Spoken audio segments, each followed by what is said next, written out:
Hey, says here we're picking up a distress signal from some nearby ship again. Christ. All right, put it through. Hello. Hi. I'm Bob, and I've got an emergency. Huh. Wow. Usually when we get these emergency transmissions, it's because everyone's already dead. Strange. Yeah. What's your emergency, Bob? You see, I had all this cargo collected, and I was supposed to deliver it to the USM Ariga, but can't get a hold of them, and I really need to unload it. I'm almost out of gas. Okay. Well, what are you hauling? If it's for sale, it kind of depends on what you're selling here. Just human bodies.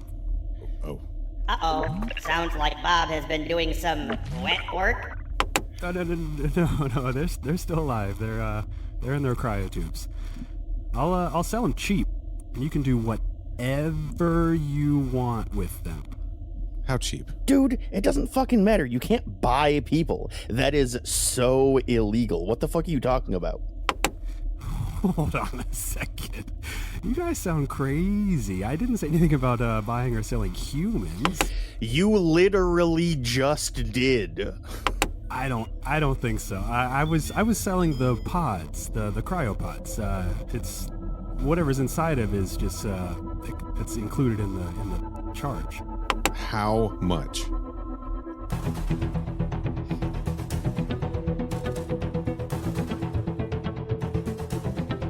My inspiration for this was, I don't know if either of you remember, when you, like, the beeper stand at the mall would sell jewel cases that came with a free CD because it was illegal to sell the CD. Nice. Welcome to Crew Expendable. I am Hallstrom 8. I am Basketball Master Rohrbacher. And we got a third person with us today. We sure do, dang. Hello, I'm space wheelchair bound space mercenary, Bob. It's a lot of space. And we are just a bunch of trash floating in the flooded kitchen of the alien universe. You clearly improv'd that, didn't you? You 100% forgot to think one up. No, I was going to do something with the underwater scene, and that's what hit. Not just trash. There's milk in there too. There is sure milk in there too. Yeah, I see. We all listen to the commentary. All right, today we're here to talk about everybody's favorite alien movie, Alien Resurrection. But before we get into that, Bob, as our space mercenary friend, plug anything you want before people shut this off. Anything? Okay. Yeah. Well, I do a. Hey, if you feel like video games, television, movies, anime, and whatever else, I do a podcast about all that kind of shit with two of my good friends. It's called the Flock Podcast. You can find that at www.workatmydadslawfirm.com.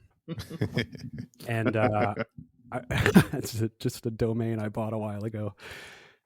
But it does redirect to all of our vitals. Yeah. And I also do a Twitch stream if you like really loud noises interrupting anything I'm trying to do. Go to twitch.tv/respectable street. Yeah, or what is that, nastyfairy.com? Or that takes you there too. nastyfairy.com, yes. Went through a phase of buying domain names. Yeah, we've all been there. I own mortalkombatconquest.ca. See, that's a legitimate one though. That could Right. Actually. I bought a few. I've let them go. Our friend Paul, at one point when I was just trying to buy a new chair, made a buyneil-a-new-chair.com, and it forwarded it to the coffee account for my other show. Good bit. And I did get a chair out of it. Nice. So yeah, $70 IKEA gamer chair. Hell yeah. I got the same one. Really? The cheap one? The cheap one? Oh yeah. And I opted to not put the arms on it because it wouldn't fit under the desk that I sit at. Oh, wild. So if I lean back at all, I'm going onto the ground. So, Bob, you were hanging out. You've hung out in our sort of game live streams on YouTube. Yeah. I believe on the Dead by Daylight one, I described your stream as masochistic. Okay. Because it just seemed like you getting tortured a lot by noises and things. But that would make it seem like I enjoyed it, or I'm doing it for the enjoyment. Well, you keep doing it, so. Well, I guess so. Yeah. I do it for the money. I do it for the cold hard cash. Get in, get out, leave with the cash. Exactly. Go follow Bob's stuff. Follow him on Twitch. Listen to the Flock podcast. It's fun. You guys had Kenny and I on. First of all, that when I said it's fun, that sounded a little dismissive. It wasn't. It is a fun show, and I enjoy listening to it every week. Hey, thank you. You had Kenny and I on like a year ago, I want to say. Yeah, we'll have to have you guys back soon. Roughly, give or take. Yeah, it was end of last year. And I've become a fan since then, and I keep giving you money for some reason. I don't know why. Insane. But yeah, now you're on our show, and you've given us no money. Mm-hmm. Yeah, do you have a Patreon? You don't have a Patreon? Not yet. We're working on it, actually. Okay. Well, hey, give me an opportunity and I'll give you money. Sure. Well, I mean, I can give you like my Cash App if you want. Okay, sure. I'll give you my crypto wallet. No, I'm just joking. I don't have a crypto wallet. Bob, didn't you tell a story recently about didn't you lose a flash drive with like $4,000 of crypto on it? I would love to not talk about that ever again. It is very true. And yeah. You want me to cut that out? No, it's fine. Okay. Just hurts to hear. Speaking of bummers, Bob, what's your history with the movie Alien Resurrection, and I guess the Alien franchise in general? With the movie, specifically the movie Resurrection was probably when it came to rental. Okay. Because I was a huge fan of the Alien franchise as a kid. Sure. Like most people, saw, Alien and Aliens way too young of an age. Yeah. And became quite obsessed with it. And I remember the movie came out when I was, 11? It was like 1997, right? Yes, yeah. 1997. Okay, so I was probably 11, and I was aware that the movie was coming out, but I wasn't old enough to see it in theaters, but I was definitely like, as soon as it was at Blockbuster, I was scooping it up ASAP and being quite confused with it. It didn't work as an 11-year-old. It didn't work for you necessarily. Well, here's the thing. I remember thinking even the third one, watching that, because I did see them in order, luckily. Because I imagine if you see them out of order at a young age, it might be even more confusing since they're like such a different feel throughout each movie. Yeah. And I remember the third one seeing that and being like, that was kind of weird and not really getting it. And then with Resurrection being like, I guess I'm just out. I don't. Where the fuck are we even anymore? Yeah. Right. Yeah. I guess I would have been about the same age. I would have been in 1997. I was 12. Okay. And I think my experience was very similarly a home video experience. Probably, maybe my older brother had rented it. Maybe he just went ahead and bought the VHS, or we had bought him a copy for his birthday or something because he was such a big Alien fan. Yeah. I need to look and see if I still have all of these VHS tapes around. They're probably in a box in my storage unit. But at some point, my brother just kind of moved on with things. And so I just took the VCR. I just one day in my family just took the VCR out of the living room and put it in my room, and nobody said anything. And then I just took all of my brother's VHS tapes, and I don't think he ever said anything either. And Alien Resurrection was among them. So nobody here had the theater experience. Kenny, when did you first see this movie? Well, as I definitely have mentioned before on previous episodes, especially in the first one, I never saw any of the Alien movies until after Covenant already came out in 2017. Right. After Covenant came out, I was like, you know what? I think it's time to watch all these movies. And so I bought the Alien Anthology Blu-ray that has the first 4. And then I just bought a copy of Prometheus and Covenant just separately on their own. Mm-hmm. And then one weekend I sat down and watched all 6 movies over the course of the weekend. Jesus. Well, yeah. I may have watched Prometheus and Covenant one weekend and then watched the other 4 the next weekend. May have been how it worked. And I think that's what you said before. Yeah. That's still a lot. Right. Yeah. And so I watched all 4 of the main movies over the course of a Saturday and Sunday. And this is a piece of information I have purposely never shared on this show before because I wanted to wait until we had already covered all 4 of the movies. Okay. My first impression of all 4 of the movies was I remembered liking 3 and Resurrection more than I expected. Well, more than I expected based... I'm not done yet. More than I expected based on how people said, like how good people said the movies were. But here's the twist. My initial impression of the first 2 was that I did not like them as much as everyone said I was going to. Holy smokes. All right. And so that was my first impression of the movies, was I was like 3 and 4, pretty good considering, but 1 and 2, I wasn't quite as blown away with them as I thought I would be. But then in the intervening like 6 years, I've watched them again. And I was like, oh no, the first one's like one of the best movies ever made. My initial impression of them was just wrong from, maybe because I just, watched all 4 of them together in so close of succession, maybe. Yeah. So they all just became like a more congealed, like amalgamated thing than they actually were. I don't know. But my initial impression of this movie specifically, after watching it last in all 6 of them in a row, was, I don't know, it's actually pretty good. It's better than people said it was my initial impression the first time I watched it 6 years ago. Okay. I do think that this movie might be better than people say it is, but I don't think it's better by much, if I'm being honest here. I do think it's better than people gave it credit for, but I do ultimately still think it is the worst of the 4. Sure. It's just more... It's kind of just baffling to me. Yeah. There's so many things about it that I don't understand. And through watching the commentary, seemingly they didn't understand either. Yeah. There's a lot of cooks in this kitchen, right? And a lot of them kind of redoing things other people have done a little bit. Also, I still haven't seen Covenant. Okay. I was burned so bad by Prometheus that I was like, you know what? I don't know if I need to see Covenant. There's 1 or 2 scenes in Covenant that I genuinely do think are really cool. Yeah. But, and I will say, if you didn't like Prometheus, you might like Covenant more, depending on what it was about Prometheus that you didn't like. Yeah, I'll say I like Covenant more than Prometheus, which is which is not something I realized until rewatching it for the podcast. There are some like truly incredible set pieces scary set pieces in Covenant too. That's the thing. I thought Prometheus was like a really good looking movie. It felt like Ridley Scott got a little too like, oh, let me blow your mind with these religious allegories.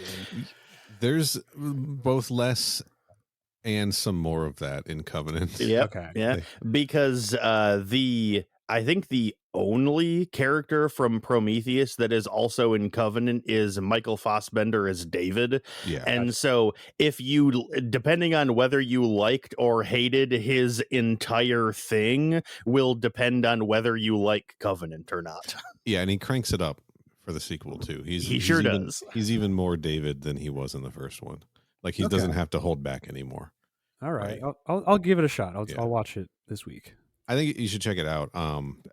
It is definitely not trying to be as mind-blowing as Prometheus was trying to be, right? Yeah, that was not only that, I mean the black goo was like a whole other thing that was just very confusing, but it seemed like Ridley was like really reaching for something that was very like base level, like, philosophy 101 type stuff. He thought he was doing something big there, that's for sure. Yeah. I would put Covenant over Resurrection, but I don't think I'd always felt that way. Alien Resurrection for a long time was probably the Alien movie I had seen the second most, like behind Aliens. Because you had it on VHS. Well, I had all of them on VHS. And the one that I know that I watched the least amount was Alien 3, a better movie than I gave it credit for at the time. But like, I think because I would show my friends Aliens, right? Because because Aliens is the easiest one to get your friends who aren't into science fiction or horror to watch, right? Yeah. And then I would show them Alien Resurrection. I would tell them then what happened in Alien 3, and then show them Alien Resurrection because it's the second most action packed, right? Yeah. It's arguably more action packed, but it's just not done as well. It's more as action. aliens. It's more action packed in a '90s kind of way, where Aliens is the James Cameron like Terminator action. Yes, For sure, yeah. And Resurrection feels like a Dimension produced sequel to The Crow or whatever. For sure. Just everything's orange and yeah. A lot of no sleeves leather. Mhm, Not a single sleeve in the future Classic to be look. had. No short sleeves. It's the choices are long sleeve or no sleeve, right? And that's Yeah, I was gonna say there was the one guy who had the long sleeves to cover up the guns attached to his forearms. Right. Don't forget about that guy. Sure, yeah. He almost seemed to have extra sleeves so that he could have his hands behind his back to pull his guns out. Yeah. But from the front, it would still look like his arms were at his side. Yep, Right. for sure. So he had everybody else's sleeves. That's why nobody else had them. Right. That's right. We got to give all the sleeves to Christy. Yeah, I don't know. Let's dig into this thing a little bit deeper here. Let's start with maybe just talking about the crew, the filmmakers behind this. Mhm.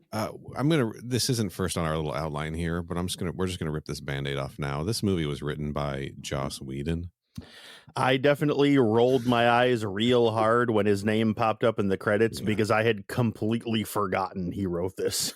I don't know who here has strong opinions on Joss Whedon or not. Look, I'll just say it. I'm a huge fan still to this day of Buffy the Vampire Slayer. Absolutely. That show's incredible and really like meaningful for me personally also, as it is for a lot of people who love Buffy the Vampire Slayer. Yeah. Joss Whedon, the man, is a garbage piece of shit though. Absolutely. That's the official stance of this podcast, is that the man sucks. Doesn't mean he hasn't written some good stuff, right? And I think that the reason Buffy is so successful is because of cast, right? Other writers on the show and the casting in particular, and the way that they brought those characters to life. And all the interesting direction in Buffy are mostly like different people. It's not like one singular person is doing a lot of that stuff. Yeah, he had there's a good team of writers on that show. There were a lot of other people making it a good show, not just Joss Whedon. If you watch some of his other projects, like they don't stay like Angel. I don't even think he was showrunner on that, but like Angel didn't hold up as well for me. Dollhouse, nobody cared, right? Yeah, I never got into Firefly. I actually have been rewatching Firefly lately. The thing with Joss Whedon is like his writing only feels like it works when he's at command, right? When he's also directing and making sure that people are doing the thing the exact way he wants it to be done. Right. You know? I think a lot of that sentiment shows through in Resurrection extremely apparently. Yeah. I can't just blame him for the script, because as we heard on the commentary, the director was just like changing scenes around, giving different deaths to different characters, taking out action scenes to put in other things. Like there's like the movie is not, I don't think it followed the Joss Whedon script like to a T, but a lot of the dialogue surely is there, and a lot of it does come up short, right? Certain actors can pull it off, but a lot of the dialogue, like, I heard you like ran into these things before. That's right. Wow, man. So like, what did you do? I died. Yeah, the line from the trailer, by the way, that was in the trailers. Oh yeah. It doesn't work. The quippy dialogue just doesn't. The Whedon-esque dialogue just really doesn't work a lot of the times for me. Especially when the tone of this movie is so like the. I don't know if you've said the director yet, but I mean. No, we don't have to hide his name, Jean-Pierre Jeunet. We'll talk more about him in a little bit. But also directed City Lost Children, right? And I mean, tonally, it's like a very similar aesthetic. Yeah, that's not. vibe. I can't say that's a movie. I have not seen that movie, so I can't weigh in on that. But I'll listen to you and your opinions on it. Just the Joss Whedonisms don't like clash pretty hard with that kind of the vibe of that. You know what I mean? It's you can tell the Marvelisms that are omnipresent now. God, definitely comes from this style of like quippy, very comic booky dialogue. Right. And the movie seemingly takes itself way more serious than the dialogue is. Yeah, I know that Jean-Pierre Jeunet in the commentary kept talking about how he was trying to mix humor into this movie. He had to do all of this, and it's like dark humor, I guess, right? Mhm. But I'm not big for the quips in the middle. And I know I just said I'm a big Buffy the Vampire Slayer fan. Not big on like the quippy action hero stuff, you know? Right. It just doesn't work for me. It doesn't. I don't know, man. I think it works a little better in Buffy because those characters are it feels more natural for those characters. When you have Ron Perlman like being the badass, mercenary guy, and then has a line like I don't know. I don't have anything. I was just about to say, let's see which one you pull here. Come on. I was going to say, get off my foot, bitch, but that's a crispy line. He's got a lot of lines. Does that compute, or should I draw you a schematic? I thought you were dead. I get that a lot. Yeah, I know. Yeah. It just, I don't know. The characters aren't really built for that dialogue, especially Sigourney. It seemed so out of place for her to be, having the little one-liners and stuff. Yeah, we're going to go into depth on that, but basically this version of Ripley does, with this writing, it does feel like they've reduced Ripley to the stereotype of what other people write when they're trying to imitate Ripley. Does that make sense? Yes. Like they've missed the core of the character, and they've just tried to make her tough. And like we spent a lot of time on our Alien 3 episode talking about how it really did feel like the version of Ripley in that movie like felt like the Ripley from the first two movies, and this one very much does not, which I suspect was probably intentional because it's not, supposed to be the original Ripley, but like it doesn't change the fact that like you watch the movie and go, oh, that's Ripley. Wait a minute, this doesn't feel like the same character, Yeah. The fact that it was intentional doesn't mean it's like okay that they did it, Right. Bits and pieces of it come through in the performance, but the writing's not here for me. And as for the director, Jean-Pierre Jeunet, he kept saying things were funny that I didn't find funny. Right? Like, I don't know if I'm just not like French enough, but he kept referencing making the movie funny. And I'm like, I don't get it. Yeah, he called it like a dark comedy or a black comedy or something like that. And like I was sitting there listening to that going, it absolutely is not. I do not understand what his concept of comedy is in that case. Yeah.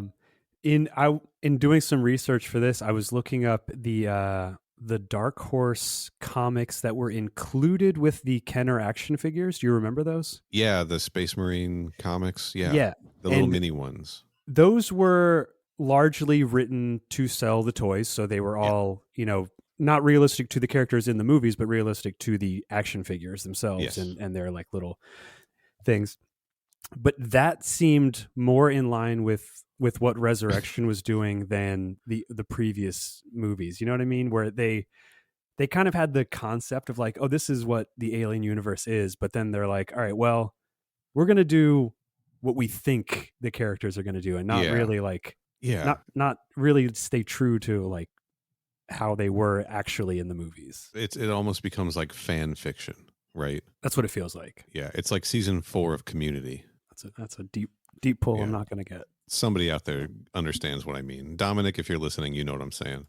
Yeah, I also didn't watch it, so that's going right over my head. All right, just so Dan Harmon was fired after season 3 from his own show that he created. So season 4, the writers just kept trying to shoehorn in like references to stuff that had happened in the previous seasons and just overdid it to the point where it just felt like almost incestual to the show, right? In the way like a fan fiction would just try to include all of the gags to make it feel authentic. Yeah, that's probably going to get edited out of the final episode, but maybe it's going to stay in. Yeah, that's fine. It can stay in. I don't have a problem with it. I think it puts it in context. Good. Nailed it. I do think that the directing overall is pretty good. There's a lot of like interesting camera shots. I think the movie's like well shot, right? And for the budget that they had, seemingly, I mean, they said in the commentary they had 2 corridor sets built, and they Right. just repurposed them with different lighting and different camera angles to make them look different. And Yes. that is not super apparent. I mean, if you watch it with that in mind, you can kind of tell, but Yeah, for the most part, they do a good job. Yeah, once they pointed out that the hole that Ripley was in was like a corridor turned sideways. Yeah. I was like, of course, there's the floor grate. You can see it. Yep. And then when they were like, we reuse that again for the chapel, once you're in the chapel scene, I was like, oh, look, there it is. Behind the cross is that same exact grate. Mhm. It is very cool. So the sets and the models, miniatures, and the interior sets were made by Pitoff and Nigel Phelps, 2 people who have worked with Jean-Pierre Jeunet in a lot of his films. So like all the ships and things were practical, like models, which is very cool. Mhm. And all of the interiors were modular, like you were saying, that they could, and they were done in a way where they could kind of like add like layers inside them to sort of what am I trying to say here? They could basically just like turn these like handful of things into any part of the ship that they wanted. I guess with the exception of the kitchen, which is that underwater set that they flooded. They converted a soundstage into a tank to film that in. Yeah, and knowing how they did that in the commentary made me so uncomfortable watching it. Oh God, yeah. We're gonna dig into that scene. Probably the highlight of the movie. Yeah. Yeah. That's all I remember from the trailers was the alien, the xenomorph swimming underwater and thinking Yes. like, holy shit. Yeah, that's easily the most memorable scene for me too. The creature effects were done by Tom Woodruff Jr. and Alec Gillis from Amalgamated Dynamics. They also worked on the creature, the runner in Alien 3, and the facehugger. I mean, they did the creature designs for that too. Tom Woodruff Jr. also climbs back into the xenomorph suit for this one. He's one of like 3 actors, I think, who jumps into the xenomorph suit, and he also did the same in Alien 3. So like that guy knows how to play an alien, I guess. Yeah. That's kind of all I have here for the crew. I guess we should say Walter Hill is back as a producer, and according to Wikipedia, opposed the production of this movie, thinking it would ruin the franchise.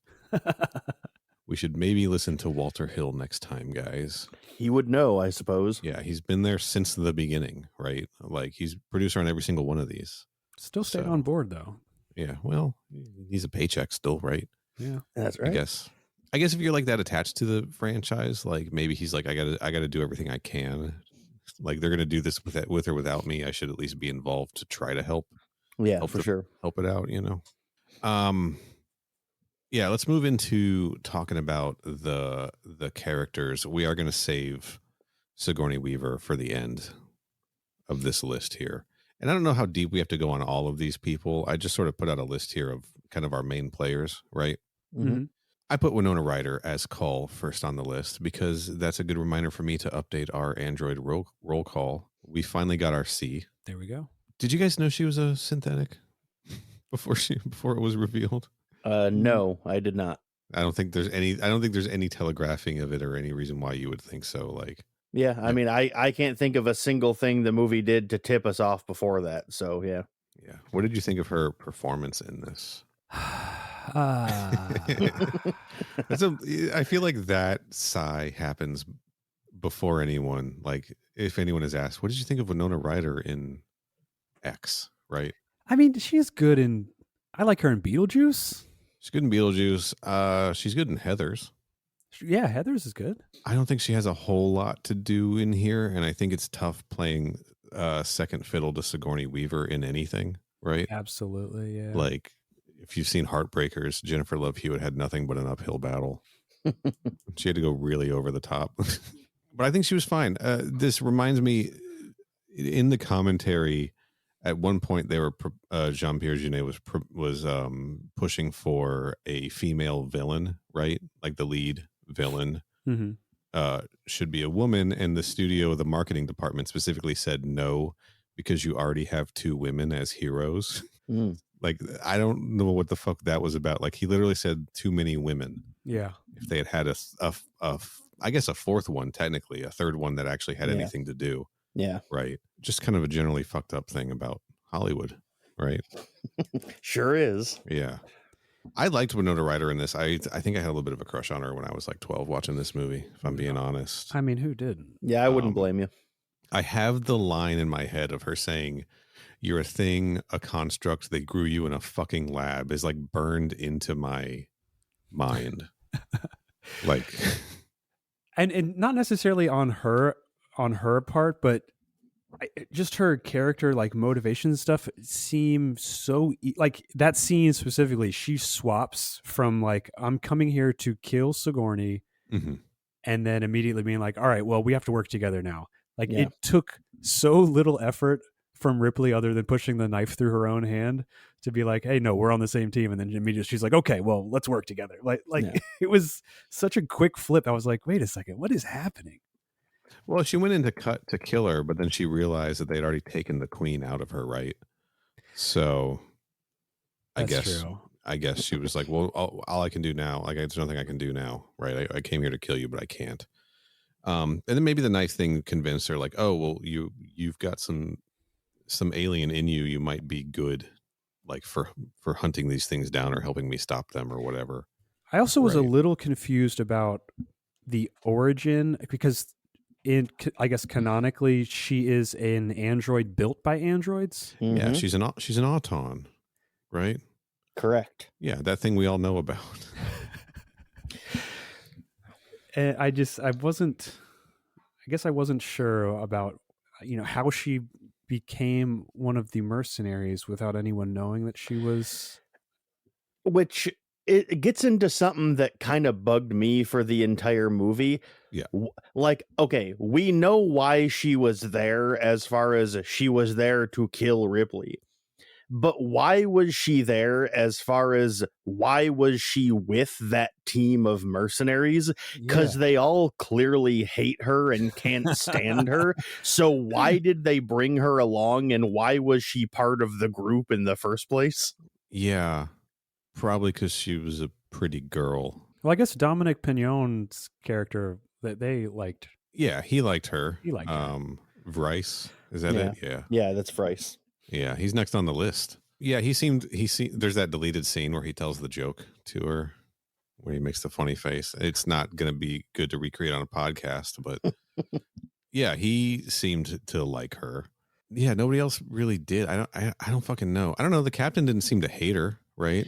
Well, like, more of my point was, I was notating, like, in my notes all throughout the movie about how every single time she's with, like, the rest of the group of mercenaries, her entire role is to, like, have all of her ideas shut down and disregarded and told that she's wrong, told that she fucked up, ignore everything she has to say every time. And it's just like, there might be individual members that like her more or less, but the mercenaries, like, as a unit, as a group, they just generally, like, can't stand her. And so I'm like, why did you even fucking bring her along then, if nobody likes her, Yeah, I mean, you like, I think the obvious point is that, like, it's an allusion to Ash, right? The science officer who joined the crew of the Nostromo, like, on their return trip, was specifically there because he had a mission of his own.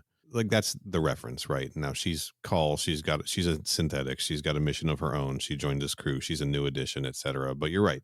Why is she a part of this crew? How did she get hired? Was she filling a role for somebody else? It doesn't seem like they needed her, right? Yeah. Like, unless she was brought on as like a mechanic technician, maybe, like, I don't know, maybe Bryce's injury was recent and he needed somebody to help him, Yeah, like, that's the thing. It's like they make it clear, like, near the end of the movie, that none of them even knew that she was a synth. So it wasn't because of her synth abilities that she got brought in, but it's like, the thing of it is she doesn't do anything else other than that stuff. So she doesn't, like, exhibit any, like, abilities or skills beyond what she can do as a synth that would lead me to believe that they would think they even needed her in the first place. It's just kind of a hollow reference to Ash in Alien, I think. It's just literally just like another version of the same thing he was doing. Yeah. Right, but like the opposite direction. What's fascinating to me is that now we've got synthetics built by synthetics 200 years into the future after Alien 3. You think David's out there making robots? Yeah. Because I got to every time I bring up See, the thing of it is I don't actually like have that strong of opinions about David, but by this point it's become a running gag for me to roll my eyes every time you bring him up, so I did it just for that. Well, but my question is, like, if David's out there making synths, like, he's not going to want to stop the Xenomorphs from coming back. Like, that's in his personal interest, it seems. Well, maybe something will explore it in the future. Maybe this 200 years in the future, the David has been taken out by the Lacerta plague. Oh shit! Oh shit! Right. I hope another catastrophe doesn't happen that will make the Lacerta plague look like a fucking square dance. That's such a Whedonism too, of just like referencing something in a universe that the viewer has no reference to, but all of the characters seemingly already know what it is. Yeah, and like this far in the future, what year are we in? Like 23 something? It's got to be 200 years past 2195 or whatever. Yeah. Is square dancing even a thing anymore? You know, like, or is it like that should be the she like no one's talked about synthetic or square dancing in 250 years. You must be a synthetic, right? Right. Let's move on. Dominic Pignon. I paid zero attention in French class in high school. I'm sorry, everybody. As Rice, the man in the wheelchair, right? Mm-hmm. Yeah, I loved him. He's great.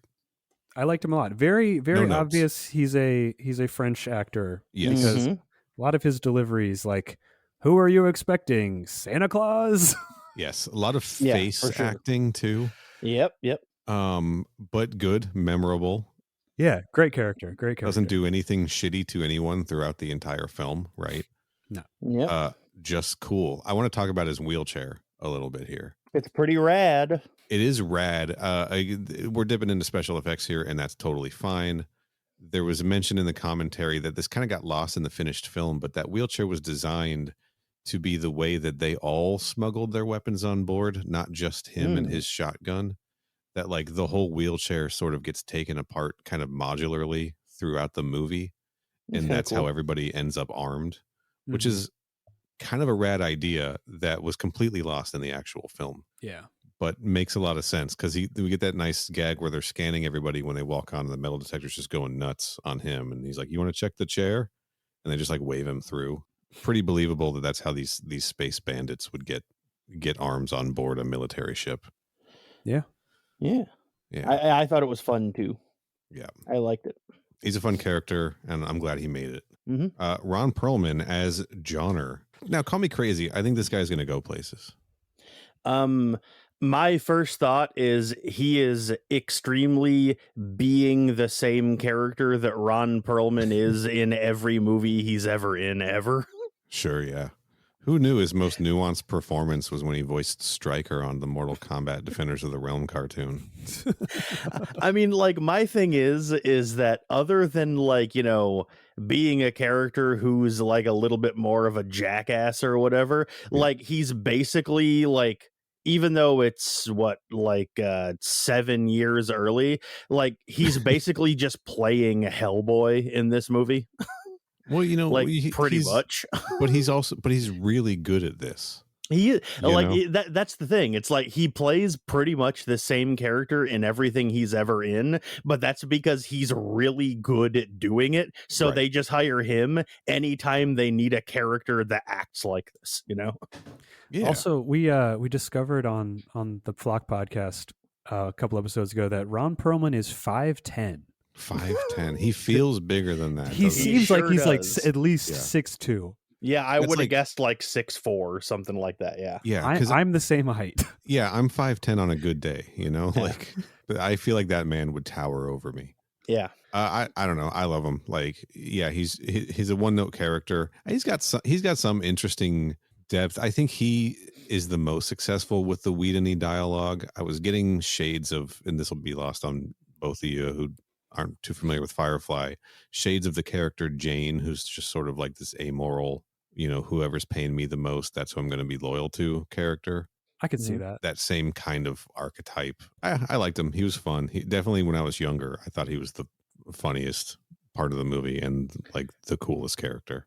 So he's got a good look, got a good costume design. Yes. Yeah, he like for sure his entire role in this movie is to walk around and be the guy that just delivers quips 24/7 in every scene. So it makes sense to me that when you were young, you're like, he's the best character because he's the funny one, because he is the funny one, because that's his entire role in the movie is to crack the jokes. Yeah, look at him cracking jokes in the middle of all this chaos. He's so cool. I want to be like him. And then my teacher tells me to be quiet in class. And nobody That's right. He shines a little too bright for the Elgin character, I think, because you kind of forget that Elgin is the captain of that ship. Right. Well, he got, you know what? We're talking about him now. Michael Wincott as Elgin. I love this man. This man's got charisma for days. Who is he? He was top dollar in The Crow. That's what it is. Yeah, he was in Count of Monte Cristo. He's been in a ton of shit. Like he's still in stuff like today. Just great screen presence, and I don't know, man. I wish he had stuck around in the movie. His character gets nixed pretty quick, right? I know. I really liked him. But he's got a fucking phenomenal voice too. Yeah, he's got a great. He's done a lot of voice acting as well. Yeah. He's got the charisma of like a space pirate captain, right? Mm-hmm.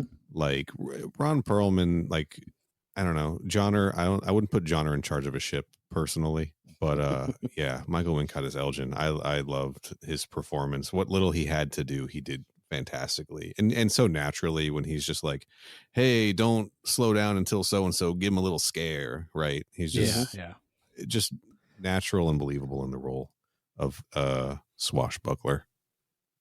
We've also got Gary Dourdan as Christie, who's kind of like second in command, right? I think he is, yeah. Becomes the sort of de facto leader after Elgin is dead. Mm-hmm. He's the guy with the guns in his arms. The taxi driver guns. Yes, that's right. They do reference that. He's a good character actor. He's been in a lot of things. Weekend at Bernie's 2, right?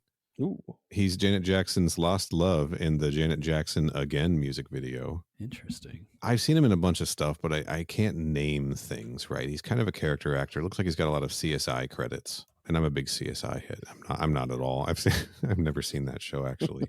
He just pops up in things all the time. I liked him up until his death, because that whole scene didn't work for me, and it just made me feel like the character was really fucking milking it.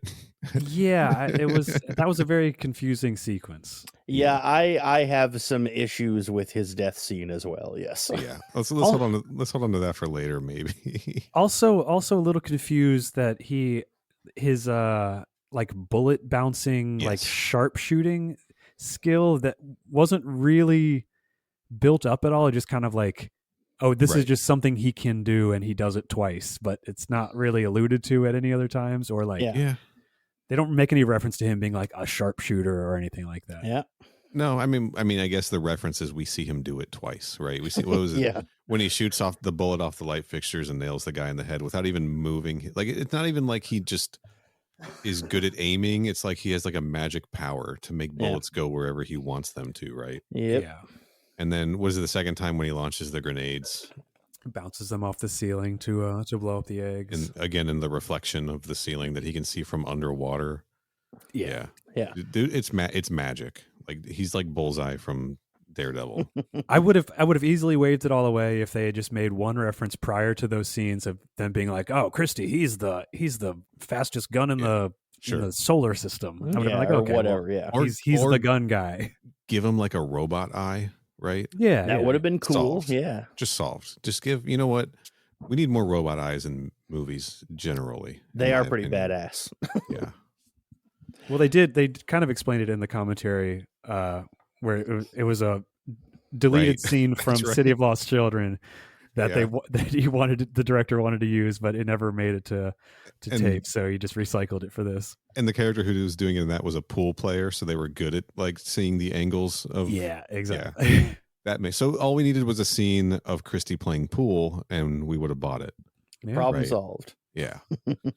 All right, we've got Kim Flowers as Hillard, who is Captain Elgin's partner, she doesn't really get to do anything. She does. I mean, she so much doesn't get to do anything that I literally, even right now, while we're talking, do not remember when or how she died. Oh, she dies underwater. Yeah, she gets grabbed. Yep. Even with you guys telling me that, I still literally don't even remember that happening.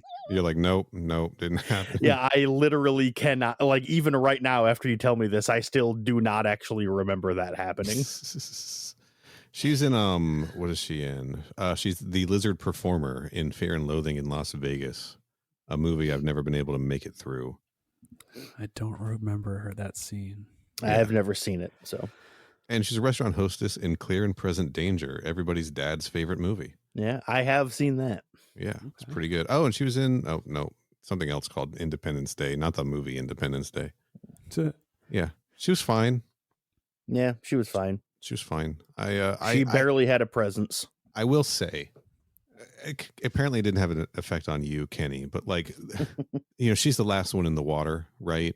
And she has this moment where she's just like in tears crying, and it's because she knows she's not a good swimmer, as we are about to find out, right? Well, and Elgin had just been killed, so she's sure. reeling from the death of her lover. She's also grieving, and now she has to do this thing that I don't think she's very good at, and she dives into that water knowing she's gonna die. And I think that there's a really good performance there in that split second. It's all she was given to do, and I think she did a good job with it. Yeah, I thought she did fine. Also, she gets her feet rubbed, right? That's a scene in the movie. She sure does. Oh, yeah. For all you feet freaks out there. I do weirdly remember that, yes. You remember that, but you don't remember her dying underwater. Well, the reason I remember that is because they showed her lying on the bed, and then it panned down her, and then the reason I remember it is because I remember going, damn, she has a really big ass. Somehow also not the most sexual scene in the movie. It certainly is not. Weirdly not, right? Weirdly tame by comparison to everything else in the fucking movie. That was probably a scene that me and my friends rewound a few times as kids. We've got Dan Hedaya as General Perez. And I don't think it was until this viewing that I was like, oh, that's the dad from Night at the Roxbury. Yeah. He's in a lot of stuff, right? Great actor, yeah. He is. He's really good character actor. Really good in this, right? As this, I'll just say, when Elgin, when he's sitting down with Elgin and they make the whiskey cube, right? Mm-hmm. And Elgin's just kind of leaning on him, like, I don't know, all the stuff we did, I can't imagine this is legal. And he's like, what do you want? What can I do for you? Just like when he slides into used car salesman mode. Yeah, he took the role seriously, I guess. He put his all. I don't know, he was fun. Yeah, I liked him too. Yeah. So apparently he was supposed to get the death of getting sucked out of a window. Mm. Yeah, I think that he was supposed to get a glorious sort of death like that, or a big one where the crowd would cheer. And Junet decided to give that death to the newborn at the end, and so came up with this cheaper alternative where he just gets the back of his head bit out. He sure does. Yeah, and then reaches back and grabs a part of his brain. he sure does do that too. And then he gives a comical look at it and then go, whoa, and then a slide whistle happens and he falls out of frame. Essentially, yeah, he goes cross-eyed. Right? Yeah, he pretty much does. Yeah. Good to see Dan Hedaya in this movie. We got Raymond Cruz as Di Stefano, one of the, I guess, soldiers, maybe just security guards. I think he's a soldier. Yeah, he's one of the soldiers. Yeah, he's just kind of expendable gun. Speaking of Clear and Present Danger, he was either in that or Patriot Games. I'm not sure. As a sniper. So maybe not speaking of Clear and Present Danger. Well, Gotcha. One's a sequel to the other. It's all the same. Okay, well, fair enough. Shit. You got me there. He's also in a really bad movie called From Dusk Till Dawn 2. Mm-hmm. Which isn't that, it's not that bad. It's not very good. Don't get me wrong. It's not as good as From Dusk Till Dawn 1 or 3, but he was also in The Rock. He played a soldier or just a gunman in so many things in the 90s. And I like him. I don't know what else to say. Yeah, he was fine. I didn't really have any strong opinions about him. I was like, he's just another guy that's also there, whatever. Sure. Looks like he's also in Training Day. Tuco Salamanca, of course, in Better Call Saul and Breaking Bad. So this guy pops up in all kinds of things. I remember him, I remember every action movie we would watch. Like if we were watching Clear and Present Danger, Alien Resurrection, okay, it is Clear and Present Danger. He is in that. He would just pop up in everything, like everything we watched in the 90s. And he was memorable. So he was doing something right. He also voices himself in the Alien Resurrection video game. I can't imagine they got a whole lot of the cast back for that. Damn. But they got him. I guess we'll find out when we get there in a few episodes. Yeah, I'm looking now. Nope, just him. No, cool. Him and Gary Dordan. Him and Gary Dordan came back. Okay. Cool. Yeah. So hell yeah. We got J.E. Freeman as Dr. Wren. Yeah. Yeah. I'm not. You know this guy. I only know him from my favorite movie of a different series, also the fourth movie, Tremors 4: The Legend Begins. Hell yeah. I think he was in a Coen Brothers movie that Junet saw him in, and that's why he wanted him cast in this. Mm-hmm. I think it sounded again, I got the sense from the commentary that if you were in a Coen Brothers movie, you had a chance of being in Alien Resurrection. That's all it took. But hey, speaking of Clear and Present Danger, he was in Patriot Games. No, okay. Nice. Sure. He was good, I think, as Dr. Wren. He's the guy the bad doctor who survives basically until the end of the fucking movie, right? I think he's the guy that shoots Call, right? He shoots Call, and then he gets the burster through the head. Yep, which rules, by the way. Which fucking ruled. We'll talk about that later, but that was so fucking cool. I'll be real. We got Brad Dourif as Gettyman, the other doctor scientist guy, Mm-hmm. or I guess the doctor scientist, the one that looks like Brad Dourif. Yeah, him. Right. I was telling before you got on the call, Kenny, I was telling Bob here that today is the day I realized Brad Dourif was in this movie, because I knew what he looked like when he was much younger in the first Child's Play movie, and I knew what he sounded like from the other Chucky movies, but didn't know what he looked like anymore. I didn't know what he looked like in 1997. So this all just kind of came together for me. I would have preferred. He's so fucking weird. First of all, he's so fucking weird in this movie. He sure is. Right? God, doing the alien head moves and hissing at it and shit. He's so fucking creepy. He contorts his face to kind of make the alien kind of face with his own face too. It's so crazy. Maybe. And then while it's staring at him, he walks right up to the window and then literally kisses the window with the alien. I love it so much, dude. I felt like I was watching a Korn music video during that scene. I was like, what the fuck is going on? Yeah, he is such a fucking weird, insane freak in this movie, and I love it so much. It's a shame that he goes so quickly, because I would have what I was getting is I would kind of rather have seen him just being this weird freak through the whole movie versus J.E. Freeman. I wish the roles had been reversed. I mean, even up to his death scene, he seems like he's getting off on getting his head chomped. Yeah, pretty much. He's definitely enjoying his time there in the hive. That's for sure. Yeah, but we could have had like 40 more minutes of him in this movie, That is for sure. Yes, I don't know. I would have loved it. Maybe that's an exaggeration, but you know what I'm saying. Yeah. And that's not taking a shot at J.E. Freeman. I think he did a really good job, as a serious threat. Yeah, because that's the thing. It probably is better for them to have done it the way they did it, because like you said, Ren's an actual legitimate antagonist, whereas Brad Dourif, like I said, he's just a weird fucked up freak that's just hanging around going the whole time.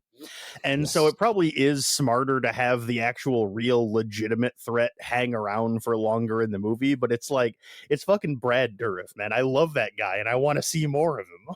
Yeah. I could have used some more Brad Dourif for sure. It makes me want to have the the fanatic scientist character in other movies also be horny as fuck for the creature, like Dr. Wu in Jurassic Park also wants to fuck the dinosaurs. It was such an inspired choice. Like, I watched that and I was like, damn, they're really trying to fucking do something here, aren't they?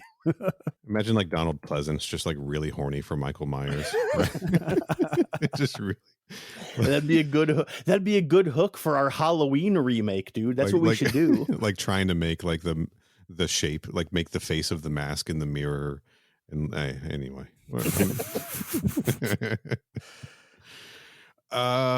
Next up, we've got Leland Orser as Purvis, who is the infected civilian that sort of ends up tagging along with them. Yep. He was cool. Wait, question.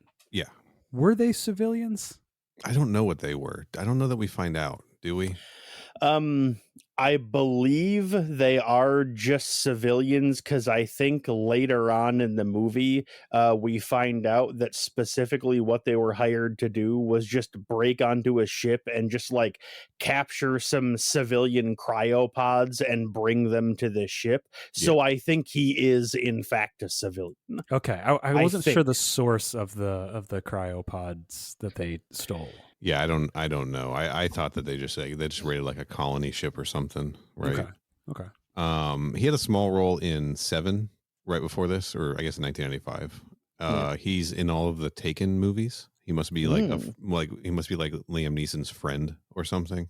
Okay. I've seen all three of them, but I weirdly enough don't really recognize him, so I don't know who he plays in the movies. Plays a guy named Sam, if that helps. It doesn't. Yeah, so okay, that's fine. Oh shit, he was in Escape from LA and Independence Day. He looks like he did a lot of like small, character bits before he landed the Sweet Sweet Taken trilogy. I liked him in this. He plays a really good like terrified, whiny civilian who's like out of his depth and dealing with something horrific. Yeah. He keeps it together pretty good, and then kind of has that nice heroic moment at the end where he the one thing I wish hadn't happened in that, like, so the chest burster is about to pop, right? And he's feeling it and he's going crazy, and this is a particularly nasty one, right, as Ripley has described it. Yes. And he's going to take out Dr. Wren with him. Now he very clearly, as his chest is starting to rupture and blood is dripping from his mouth, just throws a punch at the guy. He sure does. And I was like, all right, that took me out of it a little bit. I was like, no, he's supposed to be like out of control right now, but that is like he just took a swing, like a calculated swing. Yep.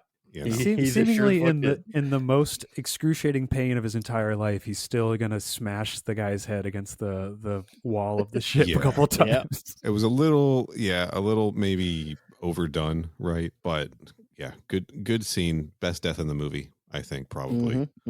But let's get to the main woman herself, right? Sigourney Weaver back for the fourth time as Ripley, this time playing Ripley 8, a clone of the original, right? She's still really fucking good. Like, I can't fault her for the decisions made in the writing about how the character was going to be. Yes. The idea that Ripley, like, something went wrong in the cloning process and she's got some xenomorph DNA in her, and it's going to affect her attitude, maybe her aggression, certainly her biology, as we see with the acid blood and things. And like this mental connection she says she has with them where she can see them like behind her eyes, And like, I think that she did what she could with that. I know that they talked about, she worked with Tom Woodruff Jr. on like movements and things she could do to emulate the alien a little bit. If you notice, she swims very weirdly. Yes. And that was a choice that she made. She just kind of like dolphin kicks, doesn't she? Where she was like, oh, this is, I need to swim like alien-like because she is genetically part alien now. So she didn't want to swim like a normal human. She did the weird dolphin kick. We don't know for sure that Ellen Ripley could swim in the first place. So that's true. She may only know how to swim like an alien. This very much doesn't feel like the Ellen Ripley that we've known. But like, she still worked really hard on this performance, right? And she like still like brought a lot to it. There are moments where like I'll call it a classic Ripley steps in. Like there's some moments where she's kind of soft, just dealing with Call. Mm-hmm. There's a moment I think it's in the regular version and not just the special edition where she's being shown some flashcards, like where they're trying to like test her intelligence and things. Yeah. And she sees one of just like a young blonde girl. She's having an emotional reaction to it, just like a quiet one. And we see that she's reacting. She's thinking about, Newt or maybe her own daughter that she lost. It's all still there. It's just behind these like, hey, do you want another souvenir? As I'm going to pretend to rip this guy's tongue out. Like it's just behind all of these things, It clouds it for me. I don't know. I don't want to say I feel the opposite, but like, I thought it was fucking great. Of course, she does a fucking phenomenal job playing the character as it was written. Yes. But like, she does a great job. She is absolutely far and wide, like by a huge margin, the best performance in the entire movie, like hands down. And but on top of that, I really honestly do like the way the character was written in this movie, because it's not so much, oh, we already got normal Ripley 3 times, let's try something else. But it's more like you said, you can still tell that there are elements of that original Ripley there. So she has the chance to try something new while still having it be grounded in the performances from the previous ones. And so I thought it was a lot of fun to just kind of have her, like, you just watch her kind of just go off for a while and just be a weird, insane freak in her own way. I had a fucking blast watching her act in this movie. It was so much fun and I loved it so much. Okay. Well, good. I do think something that I heard they were being conscious of. This may not have been the commentary, maybe it's something I read about her performance, is they didn't want it to drift into like Syl territory from Species. Yeah. Right. Yeah. That would make sense. Like they were carrying the weight of Species going in, which in hindsight, I don't think they had to worry about it too much. They did not. but certainly at the time they were worried about it. What do you think, Bob, of Sigourney Weaver in this? And do you think it's weird that she doesn't look like her Dead by Daylight counterpart? That was the most upsetting part to me. I thought she did good. I mean, at that point, she'd been playing Ripley for what, 20 years almost? Something crazy. So like she knows the character. Yeah. And I feel like any of the odd choices were purely on, direction or dialogue. Right. Because she's definitely giving it her all. And when it's not working, it's definitely not her fault. You know what I mean? Yeah. Like, you think she was trying to like put the Ripley back in the character, maybe? I guess so. It's hard to say, just because the dialogue jumps around from being like very, very Whedon to very, traditional Ripley. And when it works, it works. When it doesn't work, you can tell that there's still something there. There's a big difference between when she grabs Johnner and she's going to pull his tongue out and she says to, like, when he's mouthing off, right? Yeah. To compare it to a scene in Aliens, right? In this movie, he's mouthing off. She grabs him. She's going to rip his tongue out. She's like, you want another souvenir? She lets him go, whatever. Right. There's a scene in Aliens where Hudson is flipping out because they're not going to last 72 hours. They're not going to last 72 minutes. Right. And she's like, hey, she does the same, like, hey, right. Yeah. And gets everyone to shut the fuck up. Yeah. I think the dynamic in that movie is also a little different because she has to prove to them that she is capable. And in this movie, they all seemingly know who she is already, or at least Call does. Yeah, I think they've seen enough from her that she doesn't have to prove anything to them, I guess. So that's like, that already kind of sets it on a different dynamic, right? Like character to character wise. Yeah, it's tricky. I mean, I think we all agree she did a good job given what she had, right? Yeah. I don't think I can think now. I haven't seen the movie Holes, but I don't think I've ever seen a bad Sigourney Weaver performance in anything. So. I'm not sure. I mean, there's got to be something out there that she phoned it in for, right? I mean, probably. I've only ever seen a handful of things she's ever been in, but I thought she was great in all of them. So yeah, I think it's hard to get a bad performance out of her. Yeah. And I don't think that she really particularly wanted to be here for this movie, right? Like, I mean, did the script win her over? Was it the clone aspect that won her over? I think that she the reason she wanted the Ellen Ripley character to die in the first place is because she thought it was getting silly that monsters are following her everywhere she goes, and like, is she just going to keep waking up and there's going to be monsters there, right? Yeah. And that is technically what happened in this again, but they found a unique angle for it, I suppose. Yeah, I don't know. I get the feeling that she wasn't crazy about being here. Yeah, I mean, that's understandable too, because also the third movie was only 5 years prior to this. Right.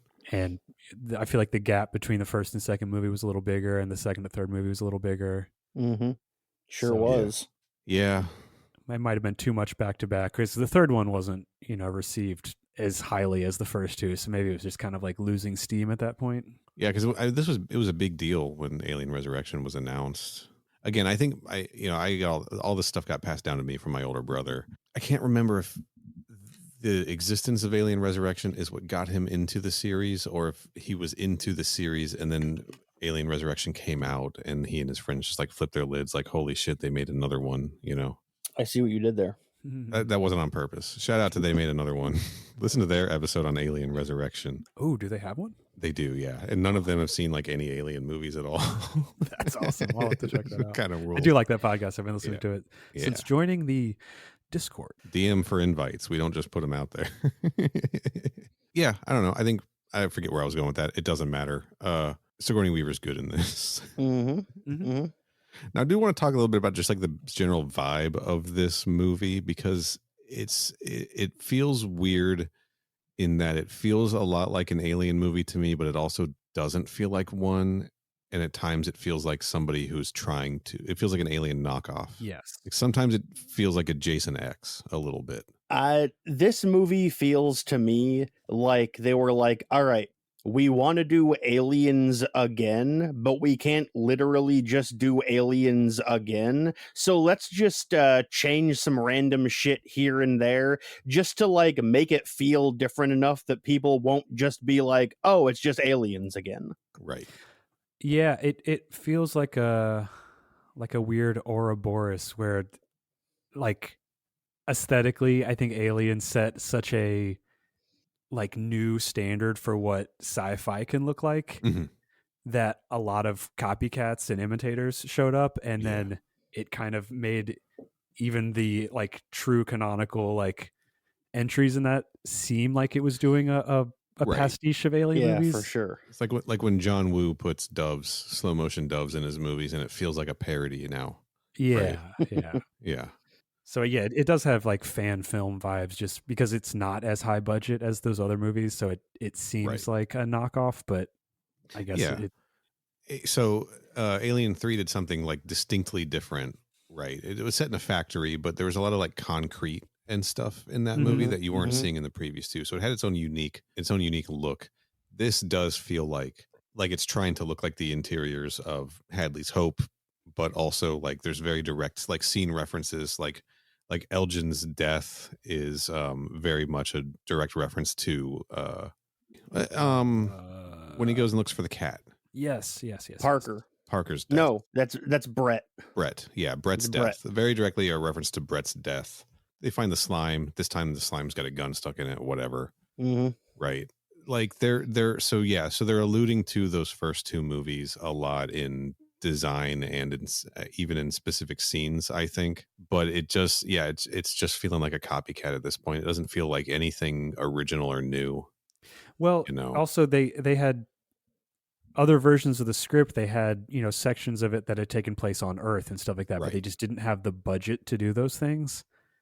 So they kind of kept everything to the spaceship sets that they had already built. Yeah. There's supposed to be like a whole third act on Earth, and there were like 5 different drafts of it written or something like that. Something like that, yeah. Yeah. And then there's a whole bunch of like action scenes written into the movie as well that got cut for other things because of budgetary reasons, right? The things I don't even know what they are, but like I know Juné was saying, like the scene where Ripley falls into like the writhing mass of alien parts. He was like, this was going to be an action scene, but I wanted to do this instead. It's much more French, Also, Juno says in the commentary, referring to the nest, he says, I don't know. Right. They're people are asking us what this is, and we're like, oh, we don't know. I don't know. I don't know. So yeah, it's, you just kind of do. Yeah, that's part of it too. Is like they're like, I don't know, it looks like Alien, right? That's good enough, right? Yeah, Yep. yeah. It doesn't for sure. doesn't really matter. It's just it looks cool. Who cares? This is like a genre movie for nerds, you know. Yeah. Like no one's gonna be dissecting this on a podcast in 30 years or whatever. The Uh-oh. fuck. Hasn't been 30 years, has it? I hope not. No, not quite. It's been like 26, I think. Okay. Okay, Yeah. I'm safe. This movie's really ugly. That's a good way to put it. It's very Slimy. yeah. It's so fucking slimy. Holy shit. There's so much slime everywhere. That's the word I was going to use, and Bob beat me to it. It's extremely goopy. God. Yeah. And I don't know, the lighting, like there's a lot in the commentary about the lighting. I think the lighting is effective. Some of it is in the sets, some of it is artificial, you know, etc. But it's all still lit with this like yellow glow that every fucking movie at this time period had, that just feels it feels like this, like it's that time of day when the sun is just starting to set on like a Sunday and you have school the next day, and I just hate the way it feels. That's So- how these movies look to me. I think that the movie they used a post-processing technique that they did a lot in the 90s. Mhm. I forget what it's called exactly. I listened to a thing that was talking about it, but it like it's supposed to give it that kind of like yellowy orangey tint to everything and like make it look grimy like that. Like all of the colors are a little more saturated in the darker areas, so Right. it gives it that like kind of grimy look. And Yeah. I think the Blu-ray version of it did not get that. They didn't use that Oh, interesting. post-processing on the Blu-ray version, so it looks way different than the like the DVD and VHS releases. Huh. And that was like a big thing that Juno was very bummed about, because like he specifically wanted to use that post-processing to give it that like grimy, That just didn't like translate well to 1080p or something. I guess, or they mistakenly used the wrong version, or The wrong I don't print. I don't That's remember wild. exactly, but he was not excited about it. Yeah, I don't like the movie. Looking at the movie makes me uncomfortable a little bit, which I think, you know, like you could argue that's effective filmmaking, right? Yeah. Sure. But I don't want to feel that way through the entire viewing, you know. Like that's just going to make me not want to view this film again. I don't know. The score was fine. Felt like an Alien score. Nothing really stood out. There are a lot of echoes of the original themes and things, Yeah, right? largely forgettable, I would say. Yeah, it's Yeah, I would describe the score as extremely forgettable, considering I watched it last night and I do not remember a single moment of any of the music in this movie. I will say, just for everyone, like listening to this, we never give a lot of attention to the music. Also Because correct. I just don't think that's something that we're looking for in these, Yeah. right? Yeah. Like, I'll say, you know, I saw that the Fireteam Elite score was like nominated for like best video game album or something like that, and I don't know how many hours of that game I played. I couldn't hum you a tune from it. Yeah, Like, same. I just, you know, so I apologize to all like the hardcore like score heads in the chat. We're just never gonna dip too deep in that unless we have a guest on who's like really into it and can explain it to us. Yeah, Okay, for well sure. let me Yeah. get started on my screed about the score of this Yeah, movie. let's hear it, Bob. Ah, shit. No, If you, but yeah, if you have things to say about it, by all means, right? It was fine, I think. yeah, it does its job, but it doesn't stand out really. It's creepy when it needed to be creepy. It was exciting enough when there were action scenes, you know. Yeah. There wasn't any like techno or anything that No, I would have expected. It was not like the Mortal Kombat soundtrack, unfortunately. There was despite looking like a Korn music video, there was no Korn on the soundtrack. No There needle was drops not. from Issues or whatever. That is correct. There was, well, Issues wouldn't have been released yet. When did that drop? 98? Issues came out in 99. 1999. Right, because I yes. used to listen to Issues while playing Slave Zero on my Dreamcast. Yes. Jesus Christ. I have a distinct memory of that. Should we move on? Sure. Yeah. Sure. You guys want to talk about the monsters, right? Well, as we discussed earlier, they're really goopy and wet. Yeah. Mm-hmm. Allegedly, these clone xenomorphs look a little different than the standard 1-2-1 that we're used to, right? I didn't notice. I didn't notice. Yeah, I'm sitting here going, really? How? And I'm like racking my brain, and I'm like, I don't think I noticed they looked any different. Digitigrade legs. I don't know if I said that word correctly. A more domed skull and a brownish greenish colored body. I don't know about those legs, but they did kind of walk like raptors, didn't they? Yeah, they sure did. Yeah. Yeah. Is that where this started? Maybe. Well, I mean, Jurassic Park 1 came out before this movie did. I mean, for xenomorphs, like this is when they started walking like raptors, right? Probably. It's hard to say because you don't really see a lot of like full body shots of them in Aliens. Right. And then in 3, that one was like quadruped most of the Sure. time. I guess these do carry themselves a little bit differently, maybe. Yeah.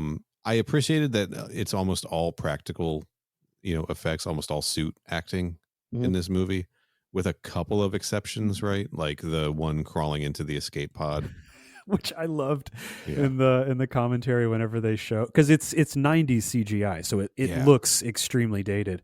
But the commentary, they're always like, now this was done. This was actually CGI. Yeah, when he rolls the fucking grenade, they're like, now that was also CGI, the grenade, and it was like, oh, was it? No way, couldn't tell. It was fucking Sega Saturn graphics on that grenade.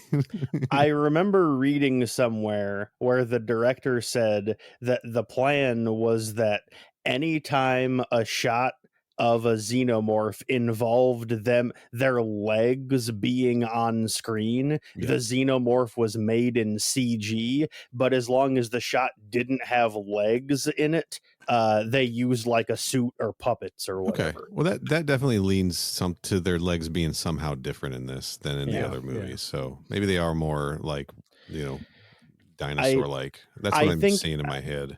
I think he said something to the effect of they decided to do that because when they just did like man in a suit stuff, he's like, it looks too much like it's just a guy in a suit walking around. Right. Like it moves to, like the legs move to human like. So anytime there's legs in the scene, the entire xenomorph is CG. So we do see a lot of fucking xenomorph in this movie, don't we? Yeah. To a fault, I would say. Yeah. Like they talked about not wanting to lean too hard on the CG, and I think the xenomorph crawling into that escape shuttle was the first CG, like fully CG xenomorph in any of the films. Right. I think it was too. Yeah. But then we're seeing them underwater, and like I absolutely believe that looks fucking rad as hell back in 97, 98, right? It doesn't hold up as well now. I do think it was an effective way to make a scary scene where we're still seeing xenomorphs on screen the entire time, right? Because I think they are scarier when they're just like jumping out from a dark corridor and you're not expecting them. Yeah.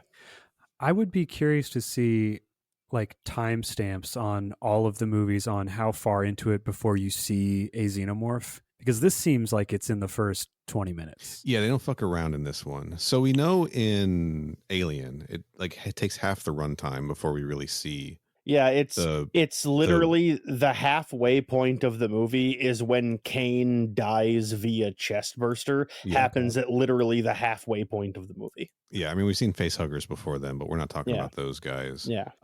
Aliens, it also, not including her dream, right, where she's getting the chest burster. We don't actually see it though. Yeah. Oh yeah. It's near the halfway point of that, isn't it? Also.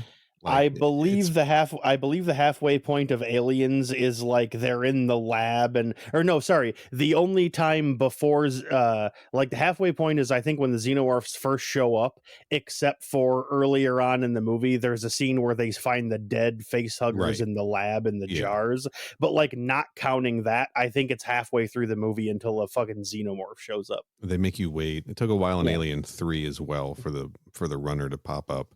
Yeah. This movie not as long, but yeah. This movie gives you just a shit. It gives you like a queen and a whole bunch of them. Like we see a queen like 10 minutes into the movie. Yeah.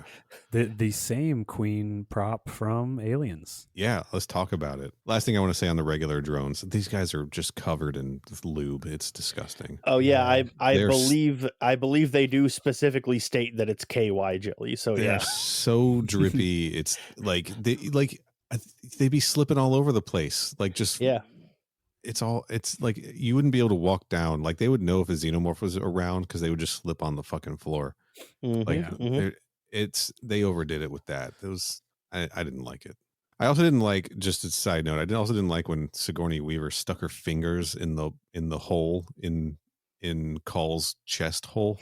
Yeah, that was weird. I didn't like that either. God, that was strange. Yeah, this movie makes a lot of choices. That's for sure. Really fucking horny in weird ways. But yeah, the Queen is the same Queen model from Aliens, right? Yep. Mm-hmm. James Cameron had given the model to a big movie memorabilia collector named Bob Burns. Yep. And he then in turn loaned it back. According to Jean-Pierre Jeunet, he just had it in his garage. Well, he has a lot of props. Right. Like that's his deal is like he also acted a little bit. He was Tracy the gorilla in The Ghostbusters. Oh, hell yeah. Good for him. I've never seen The Ghostbusters. This is the cartoon Ghostbusters? It was live action, but it was 1975. It has nothing to do with Dan Aykroyd's Ghostbusters. This is The Ghost Space Busters. Okay. And it's a guy in a gorilla suit with a little propeller beanie on. Hell yeah. Now that's character design. That is like the Ghostbusters cartoon. The reason the one based off of the Dan Aykroyd movie had to be called The Real Ghostbusters. Oh, interesting. Because there was this Hanna-Barbera, I think Hanna-Barbera property. Okay. I thought it was The Real Ghostbusters because they couldn't get the actual license to Ghostbusters for some reason. Well, yeah. It's because of the 70s one? Because apparently Bob Burns owns it. Oh, yeah, really? it has something to do with that. Damn. We'll do a Ghostbusters deep dive on the next episode. Yeah, so it's the same Queen model. This guy loaned it back to Fox, and they like refurbed it and painted it and stuff. I love that shot when they're looking in. First of all, just a side note: the breath authenticator to get into doors, fucking weird, but then so clever when Call has like the different vials of spray to like. Which I'm curious where she got that from. Also funny that it doesn't work every time with right. What's his name? Perez. Well, I guess it depends on if he had eaten a lemon or not. Dan Hedaya. Eating lemons through all his scenes. He sure is. Like literally. I guess scurvy's a big issue. I guess so. I'd believe it. In space. Certainly with his diet, it would be. I love when they go in to look at the Queen, right? I love that shot, like panning all the way back so you can just see how large the head is. Yeah. Yeah.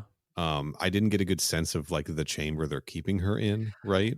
Like the size of it. But that shot did look really cool and create like a lot of scale for the size of the Queen. I guess I was also, maybe this is just general movie discussion, but I was so confused about that, about the Queen in general. The containment for her, or just her whole deal got there. Yeah, seeming. I guess in the course of the movie, they clone Ripley from blood samples from Fury, from 161. Yes, yeah, and clone her, and for some reason, her DNA also includes the Queen alien embryo that she has inside of her. Yeah. Well, it was because the blood sample that, when they took the blood sample of Ripley, which I don't think we ever actually saw them do it in the third movie, but like when they did, she would have been alive and it would have been after she landed on Fury,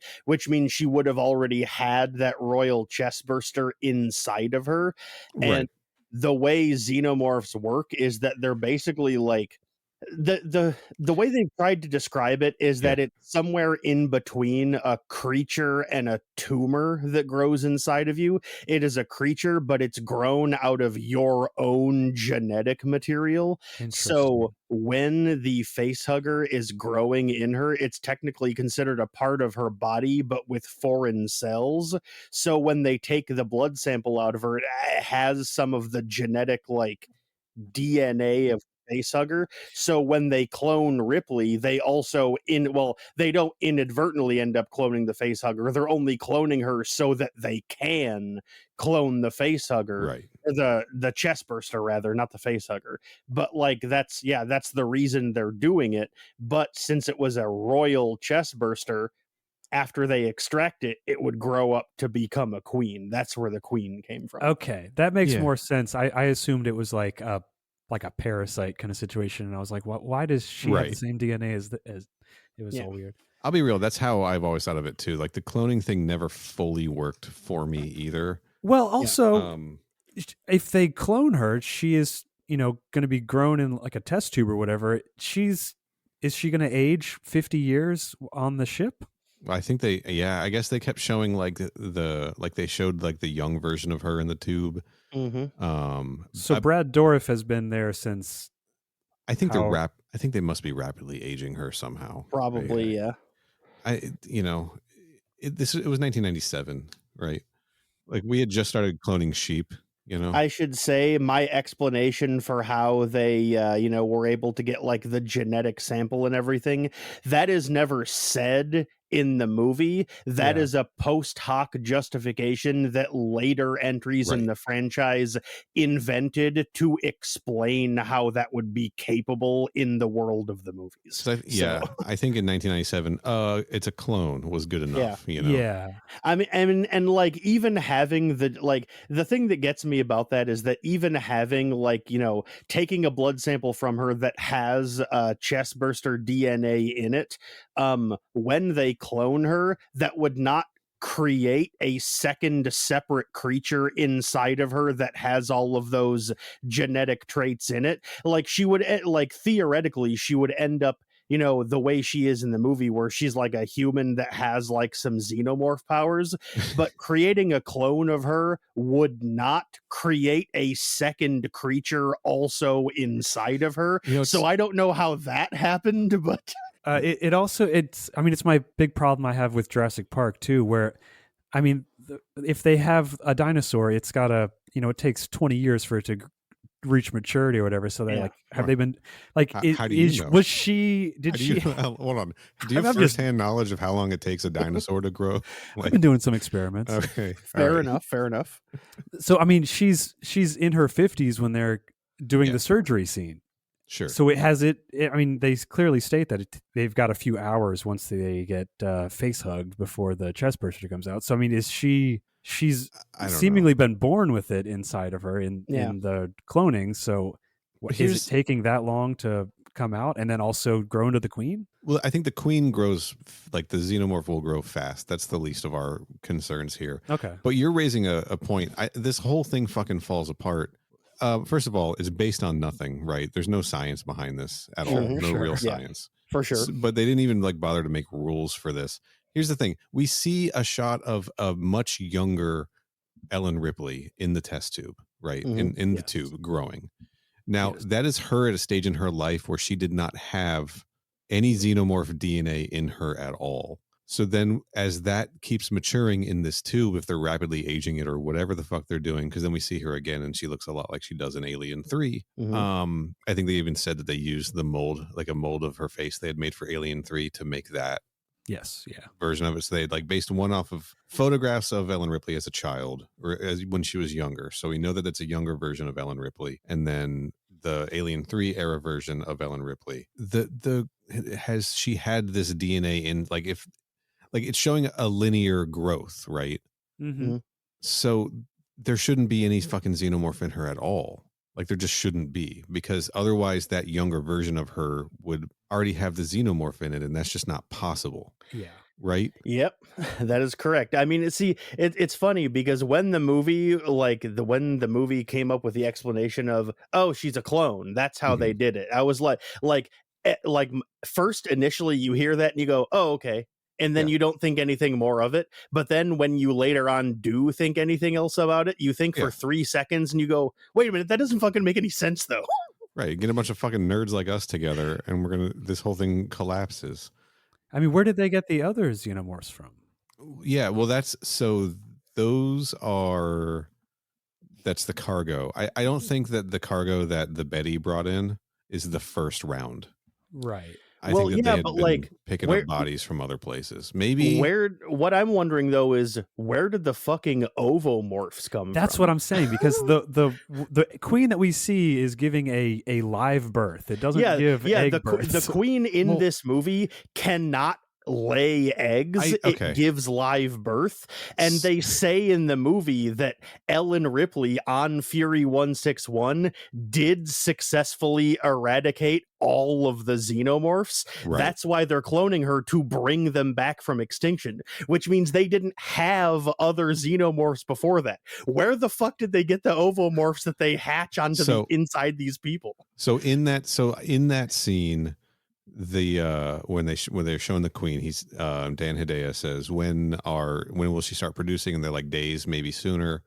Then I think that the queen is able to just produce eggs, but then she goes through like another transformation, another bit of growth, and this live birth thing triggers. I think that she starts out as standard queen, or he starts out as like standard xenomorph queen, right?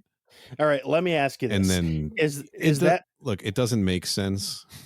Well, my question is that pure conjecture on your part? Are you inventing an explanation to explain it away? No. Or is it based on something that's actually said in the movie? It's not based on anything that's said in the movie, Okay, but it's based on the fact that we see ovomorphs in the movie, and we know that this is the only queen, and we know that Ripley started out at least relatively normal. There's some cross genetics happening here. I wish I had Brad Dourif's whole little speech when he's in the cocoon, because he does. Right. I think he does make some kind of reference to it, because that does sound familiar. Yeah, he says something started to change. She started exhibiting new behaviors or whatever.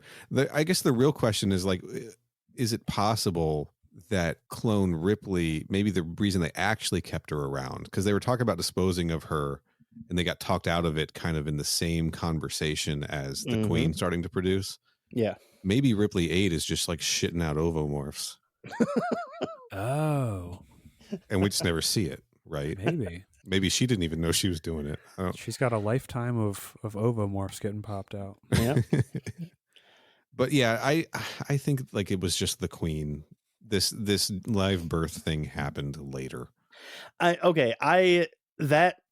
That's plausible to me, and I'll accept that as an explanation, but I will say, in my personal belief, that's just a plot hole that they didn't address, because this movie's kind of a mess, and it's also not the only plot hole. Right. So it just seems more plausible to me that that's the explanation. But I will give you that the movie does sort of justify it enough to hand wave it away, so that's fine. I'll accept that. Yeah, I mean, it's sloppy. And again, I think, look, I'll say Joss Whedon probably thought about a lot of that stuff when he wrote the script. Things got cut, rewritten, scenes got changed around, action pieces got cut, scenes got cut for budgetary reasons. There's like, that's how your plot holes and things develop, you know? For sure.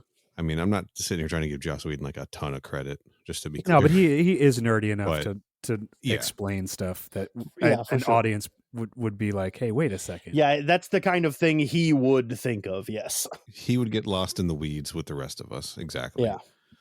Do we want to talk about that live birth shit, though? Do we want to talk about the newborn?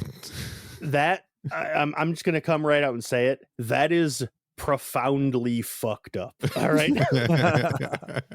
Like I remember I was watching this movie and I was like, look, man, I'll admit I got to that part and I had completely fucking forgotten that the newborn even existed. Oh my God. And so the queen was starting to give birth and I went, oh yeah, shit, this fucking guy. And like the way it's like lying there and like writhing around and like crying out while she's trying to give birth to this thing. Yeah. I'm like, I do not want to fucking see this. And then it comes out and I went, absolutely the fuck not. It's I mean, don't get me wrong, it rules, because I've gone on record before that I love insanely gross and fucked up monster designs. Like, that's what it is that I like about the Alien movies. I like looking at weird fucked up monsters. But I saw that and I was like, come on, man. We don't get a lot of shots of it. They ended up kind of cutting around it, but it had this belly, right? And originally on that belly, it was going to have just like an assortment of genitalia.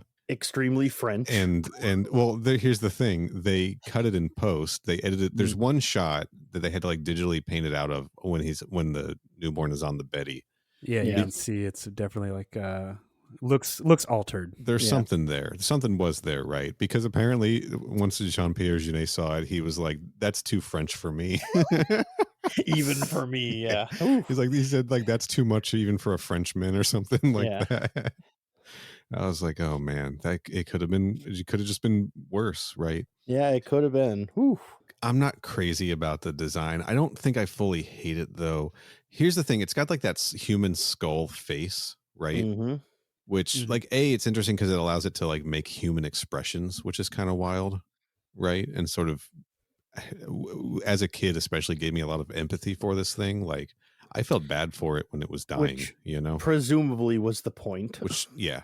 But like it reminded me also of the way you could see that skull with the red eyes in the hybrids in the Gibson Alien 3 comic book. Yep. And I was like, oh, and this thing is another human xenomorph hybrid. It's just interesting that it's like borrowing that same idea, right? Like I wonder if Whedon had read that Gibson draft and was directly making a callback to that or something. Interesting. Yeah, I don't like the newborn. I don't hate the concept, you know, but I think that we've seen like I much prefer like the weird sort of human hybrids we've been getting in the Marvel comics visually over this thing. Yeah, right? It's like the Giger design is so iconic that doing anything that strays from that kind of aesthetic is just like a weird mashup that I don't know really works in comparison anyway. And they're still trying to like echo the Giger design with like the head shape and everything, right? And like the rib cages and the fingers, but again it feels like someone who doesn't really care trying to like copycat it, you know? Yeah. I could see that. We don't need to talk about it anymore unless it comes up in like our general discussion of scenes we liked. No Weyland-Yutani in this movie, right? Nope. I believe they're mentioned offhandedly at the beginning of the movie, and it's kind of implied that the company doesn't exist anymore. Yeah. But they never say that directly, and then they're never brought up again after that. We're just dealing with the United Systems military, the real monster of the film, for bringing these xenomorphs back, right? I wonder what that decision was. I think it's just the setting 200 years in the future. What is even that all about? Right? Why wasn't Weyland-Yutani immediately trying to clone Ripley? Right. It seems like a very like a strong decision to not only not include them, but to make it seem like they don't exist anymore. Right. And then have it be centered around like the military. Yeah. So famously, I believe it was still Paramount. I could be wrong about that. No, New Line. Still trying to get Freddy versus Jason off the ground. Right. We're on like round 78 of treatments and scripts and stuff like that, but they want to do something with the Friday the 13th with the Jason license, right? Make sure they can hold on to it, right? Make sure people are still interested. So they make a little movie called Jason X, which they intentionally set like 500 years in the future so that it wouldn't directly like conflict with anything that happened, like any other Freddy versus Jason movies that they or Jason movies they wanted to do. Okay, you know, as a result, like let's set it way in the fucking future so that we got room to do as many Freddy versus Jason movies as we want, right? So maybe they were like, let's set this way in the future, 200 years, because now we have room to tell other alien stories in between these. Now we have room for like all of our novels to take place, all of our comic books and stuff like that to take place without contradicting what's happening in this, you know? Possibly. But like, question. Yeah. As the Firefly watcher, isn't there references to Weyland-Yutani and Firefly? I think that there are, actually. I think that you're right. I thought that they were mostly like Easter eggy things, though, and not like specifically canon stuff. Okay. Did I talk about that? I don't know. That's something that I have heard before about Firefly. I don't think you have talked about this before, no. Yeah, okay. Hold on. We got something here. Weyland-Yutani was a corporation that manufactured the ground sentry that was used in the Battle of Serenity Valley. Yeah, they exist. Cool. Yeah, you can see the Weyland-Yutani logo on like a turret monitor screen, like an aiming screen. So, and when does Firefly take place? Let's get all our fact checking in order. When does Firefly take place? Let's see. The Battle of Serenity Valley took place, and I just know this off the dome. There's no way I'm looking all this up on Wikipedia. Okay. in 2511. Okay, interesting. I believe so. That is after, because I believe this movie takes place in what 2380. It's got to be in the 2300. Like 2380, right around there. They say it's been about 200 years, but they never specifically state precisely how many years. So it's roughly 20. What would it be? 2379, right around there. 2381. All right. The ship, the Auriga, is destroyed in the 2381. Cool. Okay. So yeah, there's no reason, but I have a feeling maybe because this was a popular media franchise, they wanted to like leave a gap where people could write books, comics, whatever, maybe do another movie if they felt like it without like fucking up the timeline. Okay. I don't know. I'm okay with that. The only thing that I can think of, the only reason why, or unless there's like, because I don't remember anyone in Alien 3 being like, we do not have cloning technology and we won't for another 200 years. Like, unless my theory that they are not rapidly aging and that they are actually letting all of the clones live out their lives until they die, natural causes, which would be the 7th or the 8th generation of that, would be about 200 years. Should we talk about those other Ripley clones? Sure. Pretty nasty looking, huh? Gnarly. Yeah, they're gross as hell. All I could think about was and I haven't thought about this in years, the scene in that old South Park episode with Thole. Where they find all the Thole clones. God. Hey, that also came out in 1997. It might have. I don't fucking know. I just looked it up. It did. Same year. Yeah, that clone scene always made it. And just why would they leave number 7 alive, right? Why was number 7 alive? Yeah, who fucking knows? I don't know. That just to show the cruelty of the United Systems military. Right? Also interesting, she was psychically connected to the Xenomorphs, but not the other clones. Right. Unless it's just a shorter range. So it wasn't until she walked by the door, conveniently labeled 1 through 7. Right. Yeah, for sure. Clone storage. Yeah. Nobody allowed, or everybody allowed in here except Ellen Ripley, number 8. Please do not enter. But yeah, that was some. Those guys were fucking gross as hell, weren't they? Yeah, it was pretty gnarly. All right, let's talk about stuff we liked about this movie. All right.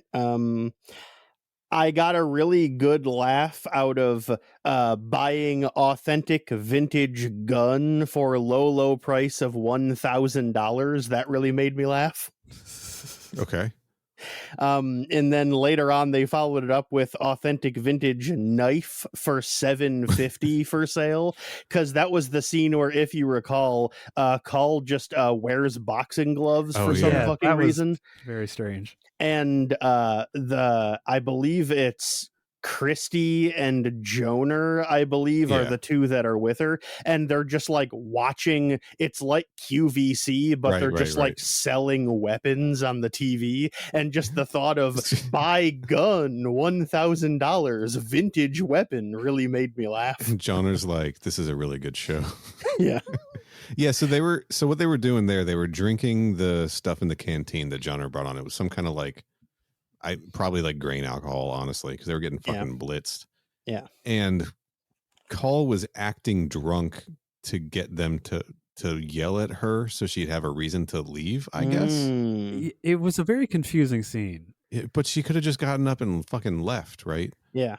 Yeah, seemingly they don't really like her to begin with, so she could have just left at any point. They were watching TV. They would have been fine if she'd been like, all right, I'm going to go. She could have just been like, I'm going to go to the bathroom, right? Yeah. And they'd be like, anything. They'd be like, good, get the fuck out of here. You're ruining our buzz, right? And you're drinking all our alcohol. Mm-hmm. I liked when Sigourney Weaver made the basketball shot. Mm-hmm. Backwards, and Ron Perlman was like, hey, she did it, and almost broke character, and they almost couldn't cut around it, but then they could. Also funny because the basketball goes out of frame and everything, so it's like everything happens around that, like it cuts away so quick after it goes in, like it looks as manufactured as possible, but it was legitimate. Do you think it's actually manufactured? They were like, this will be a fun story we can tell. This will be some legend, right? I don't know. Sigourney seems like the type of person that would be like, no, I'm going to make the shot. Like, I'm going to do it. Well, apparently, according to various stories, they had to like keep coming back and give her like try after try, and it took her like dozens of times, and then they were finally like, you know what, we can't waste any more time on this. We're just gonna, mock it up. And she's like, give me one last try, and then that's the one where she actually did manage to sink it. Right. I'm imagining like a conspiracy. They're like, okay, we're going to say she made the shot, but it looks like she didn't make it because she actually didn't make like, I don't know, just to like get on IMDb trivia or something, right? To set her up for Space Jam 3. That's right. She going to be in that? I hope so. In terms, all right, what's something small that you liked, Bob? And then we'll get into like actually good set pieces of the movie. Something small that I liked. Let's see, a funny joke I could say for that. Something small that I liked. I got nothing. We can edit. Don't worry. Just take your time.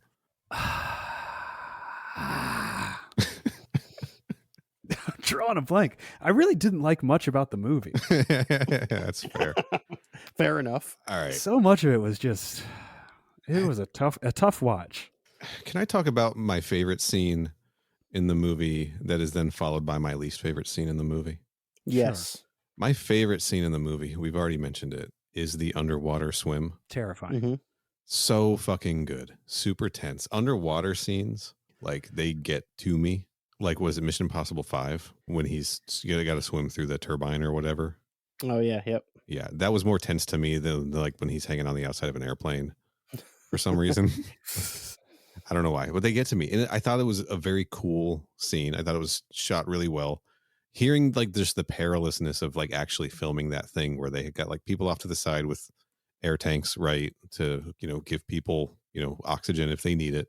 Well, also because the set, it was a closed room, so there was no air gap at the top. Yeah. So the premise in the movie is they have to swim through the galley that's been flooded from the cooling tanks, right? Yeah, I didn't understand that either. What the ship was seemingly not, self-destructing or anything like previous versions of ships have been. So why was it flooded? There's one line that I think DeStefano makes where he's like, "Could these monsters have done this?" Right? And then when they get to the other side and there's all the xenomorph eggs, and they're like, "Fuck, they set a trap for us." I think the implication literally is the xenomorph set a trap here. Interesting. Like they flooded the deck so that they could set this trap up.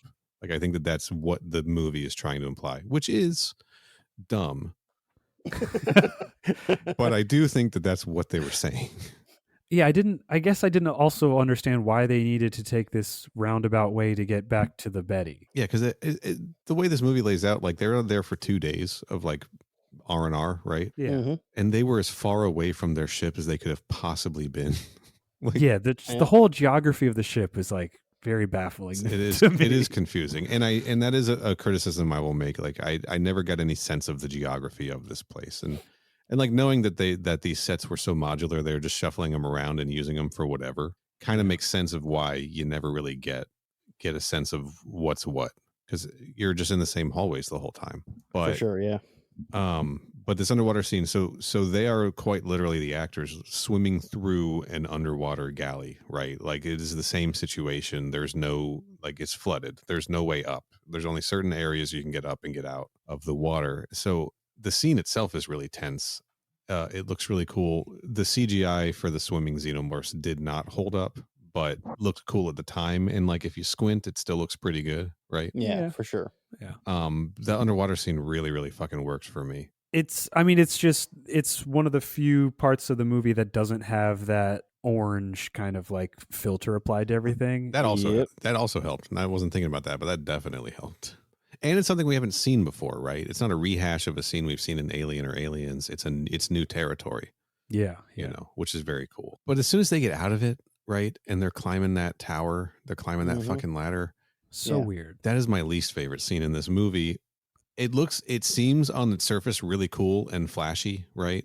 And it seems like a cool action piece. It feels dated now to me, Mm-hmm. and it doesn't make any fucking sense. So the way this goes down, everyone's climbing, like we've ditched the wheelchair at this point, right? Yep. So Bryce is strapped to Christie's back. Everyone is like busted into this like mini nest that has been made, this trap with all these ovomorphs, but they've all been blown up. Hillard has been dragged away by one of the xenomorphs underwater. The other one has been blown up. The other xenomorph got blown up by Johnner. They're all scaling this ladder to get up to this exit. They've got Dr. Wren with him. Dr. Wren, this is where he like fakes it that the door is locked and needs to smash the panel open. So he gets called to give him his gun. Then he shoots her and she falls and he exits anyway and locks the door. So they're all stuck in there with a xenomorph like coming up the ladder, right? Also, side note, I was also a little annoyed that they called the computer father. Yeah. I thought that was really dumb and lame. Yeah. Again, just another needless sort of callback, right? Yep. But this is what happens when you put men in charge. Am I right? Got him. Where was I? Sorry. He locks the door. Yeah. So now we got this scene where the xenomorph is like climbing the ladder behind them, and I forget exactly how it happened, but we've got Bryce, the paraplegic, like holding on to the ladder rungs while Christy was like shooting at the xenomorph or something, and then like what happened that you missed is that the xenomorph started crawling up the ladder behind them, and Christy stops to look down, and the xenomorph spits acid into his face, blinding him, and he like flails and lets go of the ladder, and Bryce grabs it, and that's how they switched places. That acid spit looks pretty fucking bad too. It sure did. Is this the first time we've seen a drone spit in one of the movies? Yeah, as far as I know, yes. So. Okay, I was reading the Kenner Dark Horse comic books. Yeah, today. I'm gonna need you to send me a link to those, by the way. Someone has 1 through 7, I think, on their Flickr. That's how I was looking at them. Hell yeah! But in that, I think it does. They reference that the aliens can have acid spit. Right. Yeah, the drones. But I don't think in any movie we see evidence of that. I think this is the first time. This is the first time. It may have popped up in some books or some comics or something prior to this, but yeah, that acid spit looked pretty shitty. That was some more bad CGI. Sure did. Okay, so now we've got poor Bryce like holding on to. I don't understand why Christy just seemingly gives up the will to live after that. This is what I'm getting at. Like, yeah, that's the part that I had a fucking problem with this scene. We've got this kind of cool scene where Ron Perlman, who actually did this, by the way, according to the commentary, actually hooked his legs and did the reverse sit up and held that pose, firing those guns. Like, pretty impressive physical feat, honestly. Was just done to look stylish on film, like wasn't really practical. If you think about like the way he would have had to maneuver his body to do that, he would not have been doing it very quickly to save his friend who was about to die from this xenomorph, right? And he would not have been able to hit the xenomorph because 2 people would have been in his way on the ladder below him. He also would not have been. Yeah, that's a very good point too. Yeah, he had human beings in his way. Yeah, you're right. But whatever, movie magic. It's fine. It looked cool. He shoots the xenomorph. Acid sprays all over Christy. Not only is Christy now just given up all will to live from like getting burned a little bit more, but still having full, like being able to use his arms, like have full strength in his arms and everything. But everybody else in this, like this goes on for like 2 minutes. Nobody else, like the xenomorph's dead. Nobody else can like climb down there to help, right? Well, the xenomorph is dead, but it is still, as Christy said, "Get off my foot, bitch." It's still holding onto his foot. Yeah, but no one could like help him shake it loose. I don't know. It was very weird. Like he had no reason to sacrifice himself because like we saw the xenomorph's fucking head explode. It was dead. Shake your fucking foot, dude, and it'll fall off. What are you doing? Yeah, stop just hanging there. Like we didn't see him get injured enough to be like, oh, this was fatal. And if he doesn't cut himself loose, Bryce is also going to die. It's more like dude's just given up all will to live and doesn't. I don't know, man. What's up? How we didn't know he was a sharpshooter. We also didn't know that he's a huge narcissist. That's correct. And when his face gets burned, he thought, well, that's it for me. And again, so many like the what's his name? Purvis is there, right? And Ripley is there. Call, I guess, is not there, right? But she's about to be. because She's about to be. she took the shortcut, I guess. Yep. Like there's all these other characters are there, none of them doing anything, while Bryce is just screaming for his life, and Christy is just very slowly unbuckling himself and pulling out a knife to cut the other straps. Yeah, like all Ron Perlman had to do was climb down like 2 or 3 rungs and be like, Christy, reach your hands up, and then just grab him and pull him like 2 feet up and over to the ladder, and it would have been fine. Like he literally absolutely no fucking need to cut himself loose and drown, because he wasn't saving anyone from anything, because it was already fucking dead. Like, what the fuck, man? No, I am going to put the blame for this scene on Joss Whedon, because this is some of the kind of shit he would have written into like Angel, right? Sure. Yeah. Like anytime someone has 2 guns in their hand in this movie, I'm going to assume it was a Joss Whedon contribution. Or like how what's his face Elgin had like 3 or 4 guns right before he died. He was strapped, that guy. Maybe this was a more elaborate action scene that they just didn't have the budget for, and they were like, all right, well, we have the water tank for another couple days. Let's put all 3 of these action scenes into one. Maybe it's possible. Yeah, maybe. Here's the thing. I definitely thought this scene was rad as a kid. This was probably like this ladder scene was probably like, you got to see this scene, dude, you know? Yeah. And then as I've grown older and more cynical, I'm like, this fucking sucks. I got tricked by this scene. I hate it. Like, like I'm mad at it. Like I'm mad at it now. Cause again, you give it like the cloning thing, you give it more than like 3 seconds of thought, and you're like, none of this makes sense. Why? Yeah. It's just like pure style over substance. And the style itself is outdated at this point. So there's just nothing It's really left. the action climax of the movie too, because there's not really a big set piece after this. Yeah. Other than the birthing layer. Yeah. Yeah. Yeah, there really isn't. Grounds. That's correct. Yeah. This pretty much is the last big action scene of the movie, basically. So right there, that's my favorite scene and my least favorite scene, back to back. That's everything you need to know about this fucking movie. Honestly. I will agree to you. I think the underwater scene probably is also my favorite scene in the movie. Yeah, I think it's good. I think it's good. The only other scene that I genuinely really, really liked, other than that, we already touched on earlier. It's when Ripley comes across the room of all the former failed clones. Mm-hmm. I really liked that scene, both because, like I said earlier, I like weird, fucked up monster designs, but also I just think Sigourney Weaver does a really good job emoting during that scene. Oh, yeah. She really, capital A, acts her ass off in that scene. Yeah. And it's like the first time in the movie the character actually shows real emotion, and so I was also pretty affected and thought that scene was also very effective as well.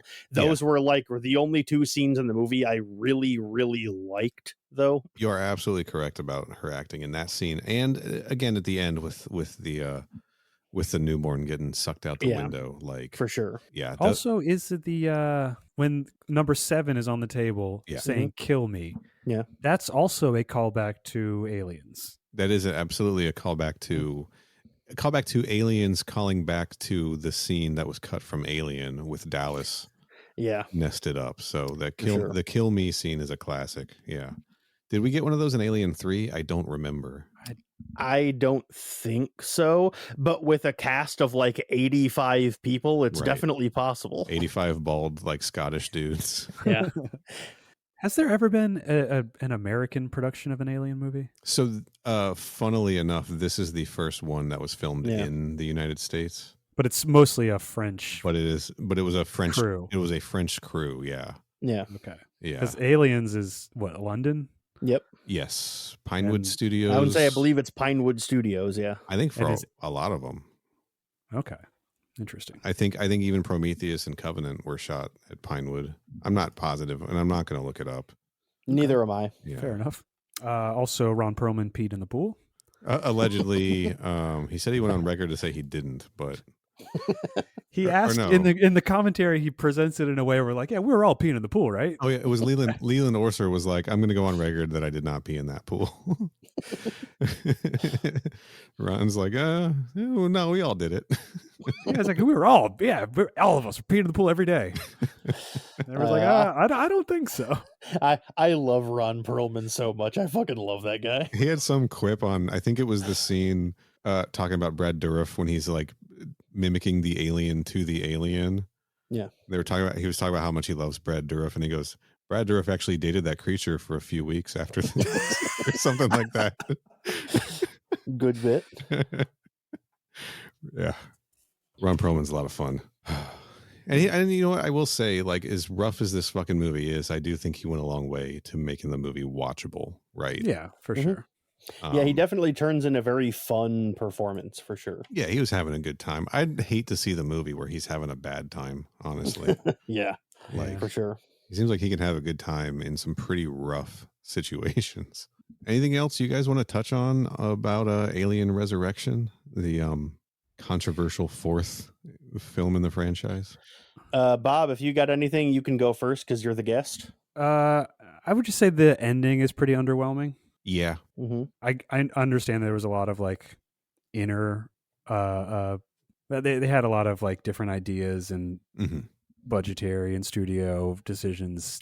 Yes. Nixed a lot of those things, but cutting the third act on Earth, the battle to save Earth, whatever. Yeah, and there was some other like potential endings where they were gonna, land the Betty in a big junkyard and have a big, third act final battle in the junkyard, and it's just stuff like that. Like, it's what we ended up with in the theatrical cut is like kind of a letdown. We end up with a again a callback to Alien, right? Both in terms of like a crew on a ship with a single creature on board, but also Ellen Ripley escaping on the Narcissus with the creature on board, right? Because they're escaping from a larger ship at this point. Yeah, so it's like we're like those Russian stacking dolls of references at this point. Yeah. And yeah, there was no tension or anything, right? Like, we all knew what was going to happen at that point. Like, of course the creature's going to get onto the ship. It was telegraphed. It wasn't a surprise, that the newborn was going to be there. Why did the newborn kill the queen? I don't know. Didn't recognize the queen as its mother. That's why. Okay. Sure. It was pretty rad though that it's just like, hey, swipes part of its face off, just bap. Done. I didn't know if that was like an Oedipus kind of like reference. I didn't know if I was supposed to be reading that into something deeper there. Right. According to the Wikipedia page, the way they describe it is that after the newborn is born, it is not able to imprint upon the queen as its mother, does not recognize it as its mother, so it kills it for a reason we never really go into, but then it does imprint upon Ripley as its mother. So that does thematically make some sense. I mean, it looks more like Ripley than it does the queen, which is weird. That's for sure. Meanwhile, Brad Dourif's calling it a beautiful butterfly. That's another thing that's in my fucking nightmares. He definitely does. Yeah. You are a beautiful, beautiful butterfly. I can't. During that scene when he's like, that's your gift to her, Ripley, you gave it a human reproductive system. That's the point where I wrote in my notes, this movie is profoundly fucked up. I am uncomfortable reminiscing about this fucking movie. Yeah, that is the line that made me write that in my notes. Yeah, there's no subtlety in this film at all, is there? Everything is just right there, right? You don't have to infer anything. I guess you have to kind of like figure out how the cloning works, but like in terms of the themes are just all right there on the fucking surface. Oh yeah, for sure. The themes are just right there, sticking their fingers in gooey holes of the other themes. Thanks. Appreciate that. You're welcome, both of you. Thanks, Joss. Yeah. Yeah, man. Fucked up movie. All right, Bob, did you have anything else you wanted to touch on before we wrapped it up? No, I think that's pretty much it. The header of my notes was Brad Dourif - horny. And that applies to the entire film. Basically, I mean, he's rock hard the whole time. He sure is. Still to this day, thinking about this movie, he gets turgid. Thanks. Kenny, you got anything? I have a bunch of little tiny things, just like one-off little side stuff. I thought the title sequence was pretty fun, where it was like just various shots of like flesh and body parts that like as the title sequence went on, it would like fade into other different but similar looking things. And I liked it because like it just kind of gave the vibe of like a giant like gross undulating like mass of flesh that doesn't really make any sense. And I liked it because it reminded me of The Thing. That's why I liked it so much. Giant undulating mass of flesh also describes the entire movie. That is correct.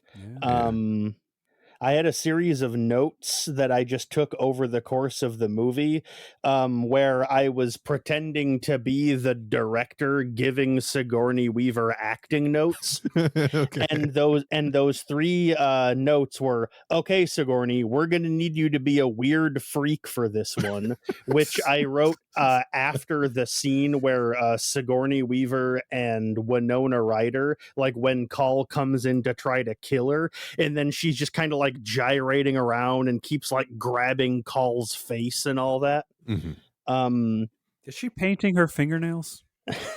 Say that again. Is Ripley painting her fingernails? Because they were like they were long, a beautiful color. They were long, shaped, and green, like they were pointed. Are we supposed to believe that? Because they did say that these clone Xenos have some green in their color. Is this a side effect? Is this an alien maybe like DNA side effect? Or did she do her nails? My second of the series of notes is, okay, Sigourney, you're going to need to writhe around on a big pile of tentacles for this one, which I'm pretty sure we all remember what moment that's referring to. And then the third one is right at the very end. Okay, Sigourney, we're going to need you to start groping and making out with a huge gross puppet for this one. Yeah, she was on board with all of it. Yep. We got to touch a little bit about, again, this is Junet's like favorite scene is the scene where she's in the hole, I'll call it. Of course. And like birthing out of the gauze, like the gauzy robe. Yep. Yeah. That, when I saw that scene, I was like, oh, I remember this movie now. It's going to be a lot of this shit. And turns out it is a lot of that shit. Who would have known? And that's like, he's like, this is my favorite scene. He's like, it's so French. Another scene that I also liked is right at the very end, like when they're going through the atmosphere and Vryce and Jonah are piloting the ship, and and Vryce is like, ah, and then it cuts to Jonah and he goes, oh shit, you're right. Ah! He's like, what's burning? Us. Oh shit, you're right. And then they both scream. That's some Firefly shit right there. That little exchange actually did make me laugh. I thought it was pretty fun. Yeah. I'm going through my notes to see if there's anything else, and I'm not really coming across anything. Oh, actually, that one security guard that got cryo frozen, and then his arm got frozen to the wall and it broke off. I was like, damn, that's actually pretty fucking cool. That was, I did like that scene. There was, again, something in this about just trying to make the Xenomorphs like the smartest they've ever been, right? Which, I mean, I'm positing is because, like, how Ripley, like, my guess is that since Ripley got some Xenomorph abilities, Xenomorphs got some human abilities, i.e. they're smarter than they usually are. That was my guess.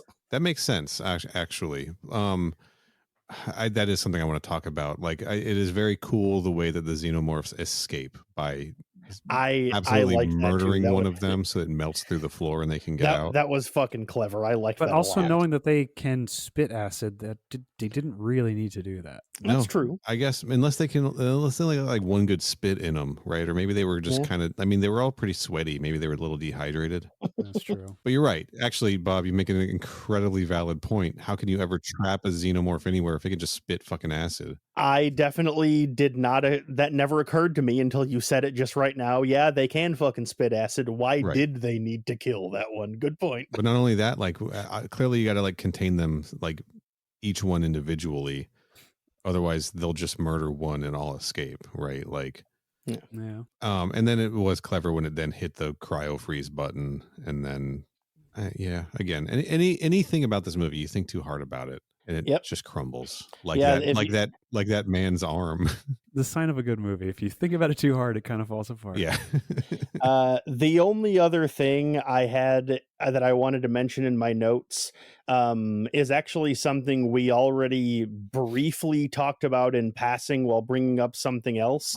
I want everyone, including you guys, if you've seen it, to imagine the scene from Star Wars Episode 9, The Rise of Skywalker, where John Boyega, Finn, and Oscar Isaac, Poe Dameron, are talking to each other about how the stormtroopers have jetpacks, and one of them says, "They fly now," and the other one says, "They fly now." I want you to imagine that exact same inflection in your brain, but instead replace the dialogue with whiskey cube, whiskey cube. Whiskey cube.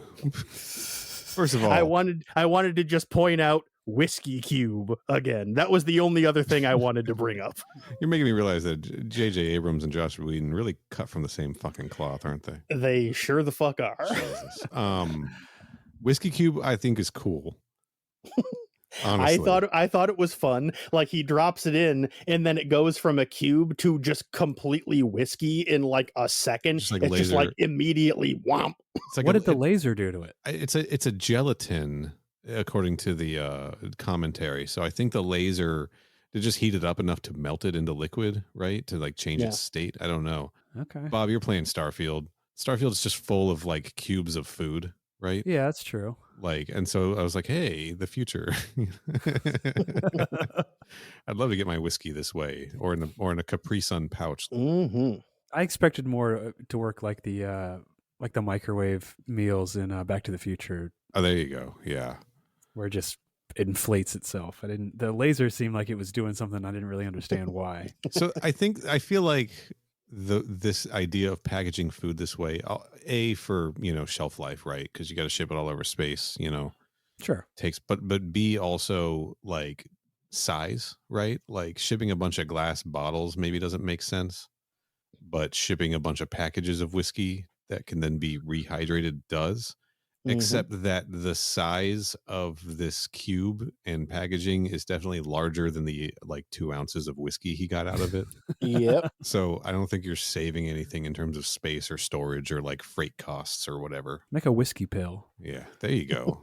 That would be a really good idea for a lot of people. Whiskey cube was fun. It was a neat little bit of unnecessary world building that really made me laugh. I did think it was fun. Yeah. I think we've talked about this, right? I mean, we could probably talk another hour about like little things here and there, but people have seen Alien Resurrection. Hopefully. They know what it's about, Yeah. It's not a good movie. No. It's not a terrible movie. I think on its surface level in 1997, it was probably a lot of fun to watch for the first time, right? For a lot of people. I think, as we've sort of discussed here, you start peeling back the layers on this thing and it starts to crumble pretty badly, but there's still some fun stuff in it, right? I think it's worth watching every now and then. Based on how you guys have talked about it, I'm led to believe that I'm probably the highest on this movie of the three of us, because I don't think it's bad. I enjoyed it. I had a fun time. I thought it was pretty good, but it is definitely the worst of the 4 main Alien movies, for sure. Like, I don't want to say necessarily by a wide margin, because I may, like, if I didn't give this the same rating as Alien 3, I only gave it like a half a star lower on Letterboxd. So the movie's not bad, but it's definitely for sure like not even close to as good as the other ones. Yeah. I can think of a lot of worse movies than Alien Resurrection, one of which stars Raymond Cruz and is called From Dusk Till Dawn 2. Got him. Yeah, it's not the worst, but it does the classic thing of not really like introducing a lot of new ideas that don't really work in canon, and then doesn't really add much to the overall story. Right. For sure. I think revisiting Alien 3 recently, we had ultimately a really strong trilogy and a really strong like arc for the character of Ripley. Mm-hmm. Yeah. And then reintroducing her again, even though it is it's an alternate version, right? It's not the same Ellen Ripley. Yeah. It's just it's got parts, but it's not the same character. Did this feel like the first Legacy sequel? Was this like the first like Halloween 2018? I mean, it's not a Legacy sequel because it was only made like 4 years after the third one, but it certainly feels like it is. It has the feel, yeah. Yeah, it's treading the same sort of territory where they're like, we're going to bring them back somehow, and it just isn't fully adding up correctly, right? Yeah. I don't know. I do remember when I saw it as a kid, it being one of the first times where a like beloved property was I could see something and be like, oh, I don't know if I liked that. Yeah. Okay. Yeah, I didn't have that awareness at that time. I remember seeing, Jurassic Park as a kid, loving it, and then seeing Jurassic Park 2 and being like, I didn't like it as much as the first one, but it was still fun. And then this were like, oh, I love Alien, and like, I love Aliens, love Alien 3, and then seeing it and being like, oh, I don't know if I liked it. Yeah. Like kind of an early awakening of like, oh wait, maybe I don't like every movie I see. Well, I'm glad. I'll admit it is a hard movie to like, so I will agree with you there. Yeah. I'm glad that you had that experience so early. I may not have had that experience until I watched The Crow Wicked Prayer on DVD. Ouch. Wow. I think that must have happened sooner than that, but that's the first time where I can think of like, hey, another movie in the franchise that I really like. And that third one was pretty good, turns out. I'll watch the fourth one. What the fuck is this? Like, that was the first DVD I regretted purchasing. All right. Well, I think that's it for Alien Resurrection. I would say I don't think I got anything else. I'm good to wrap it up if you guys are. I got a couple follow-up things. Just trivia about this. This may not have been the actual Alien 4 we were going to get. There were early talks of making an Alien 4 that treated Alien 3 as if it never happened, just as if it was a dream Ripley was having in hypersleep. I think that Alien Resurrection is a better movie than that would have been. Yeah, I agree with that. Yeah. I don't care for it was all a dream. Yeah. Yeah, that's some bullshit. I mean, that's a pretty specific dream for her to have, I was literally about to say, I agree, that's some bullshit, and then that is literally the same thing you just said. So yeah. She would have been having dreams of scenes that she wasn't even in, right? Yeah. Another early idea for this film, something that Joss Whedon actually did write a treatment for, was that the movie would follow a clone of Newt instead of Ripley. Interesting. That feels like if we can't get Sigourney Weaver back, we're going to go down this other route. Okay. To connect it to the old movies. I don't know if that would have been a better movie or not. I'm imagining it would have been essentially the same movie, but it would have been Newt 8 instead of Ripley 8, right? I guess. And I don't know. It really would kind of depend on who they cast, I think, because Sigourney Weaver's definitely leaving some big boots to fill. Yeah. We also could have had a version of this movie that was directed by either Danny Boyle, Paul W.S. Anderson, Bryan Singer, or Peter Jackson. Interesting. Two of those I'm interested in. Agreed. I'm interested in all of them except Bryan Singer. You're interested in the Paul W.S. Anderson? I think if he had done because he went on to do the Alien versus Predator, but he also did every bad video game movie that's ever existed. Well, he did Mortal Kombat, which is a good one. Okay. And he also did Event Horizon, and he did Event Horizon, movie. which is Oh, did he really? And he did. Yeah. That's why I'm interested to see if he was given a space setting and an R rating to do an Alien movie that could have been. Because I think Event Horizon was like 1998 or something. So he was asked to do this, said no, and then did Event Horizon instead. Interesting. Yeah. And is this Danny Boyle? This is pre like 28 Days Later and stuff. This is This is what had he done at this point? Definitely done Train Spotting. I don't know all of his filmography. Interesting. But yeah, I think 28 Days Later was like 2002 or something around there. That sounds right. So yeah, he had not made that yet. Yeah.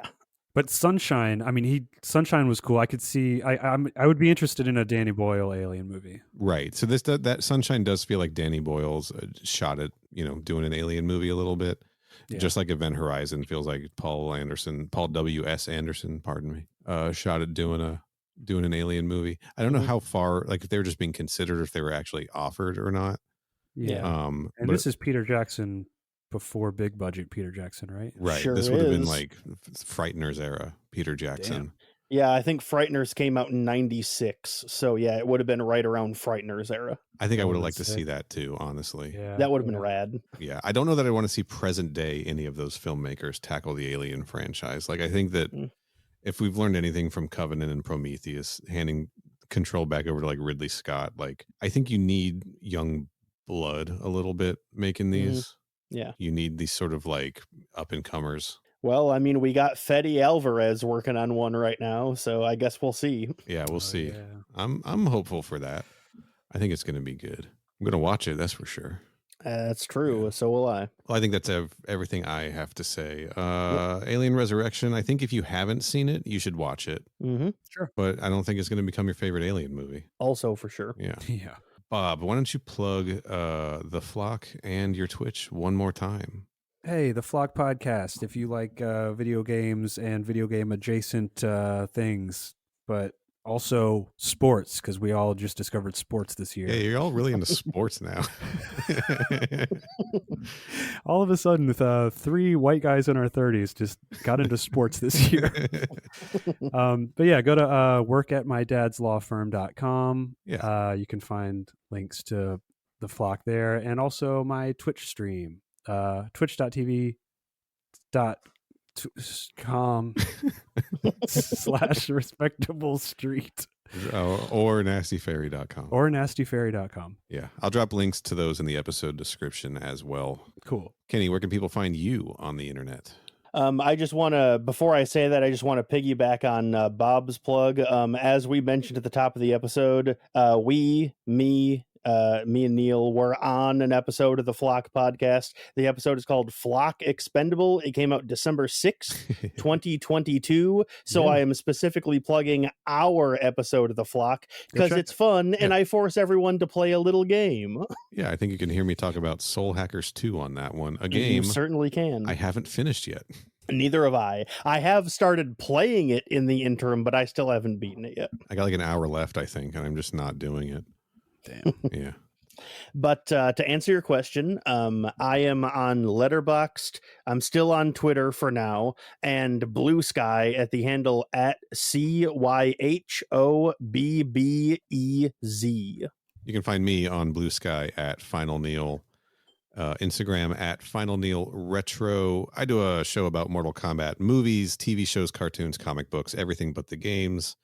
And some stuff that isn't even Mortal Kombat stuff at all, like Poison Ivy 3, The New Seduction, and Pacific Blue, the Bike Cop show. You can find that at mkpodquest.com. MK Podquest in your podcast apps. Search it up. Kenny, where can people find this show on the internet? We have a YouTube page that is youtube.com/@crewexpendable. Our website is crewexpendable.net. And speaking of which, if you want to send us an email, you can email us at mother@crewexpendable.net. Our Blue Sky handle is @crewexpendable. Our Twitter handle is @crewexpendapod. And our Instagram is @crewexpendablepod. Yeah. Bob, thanks for hanging out talking Alien Resurrection with us. Hey, thank you so much. Had a great time. Good time. We'll be back next week. Well, maybe next week. We'll certainly be back next episode with something. Until then, stay frosty.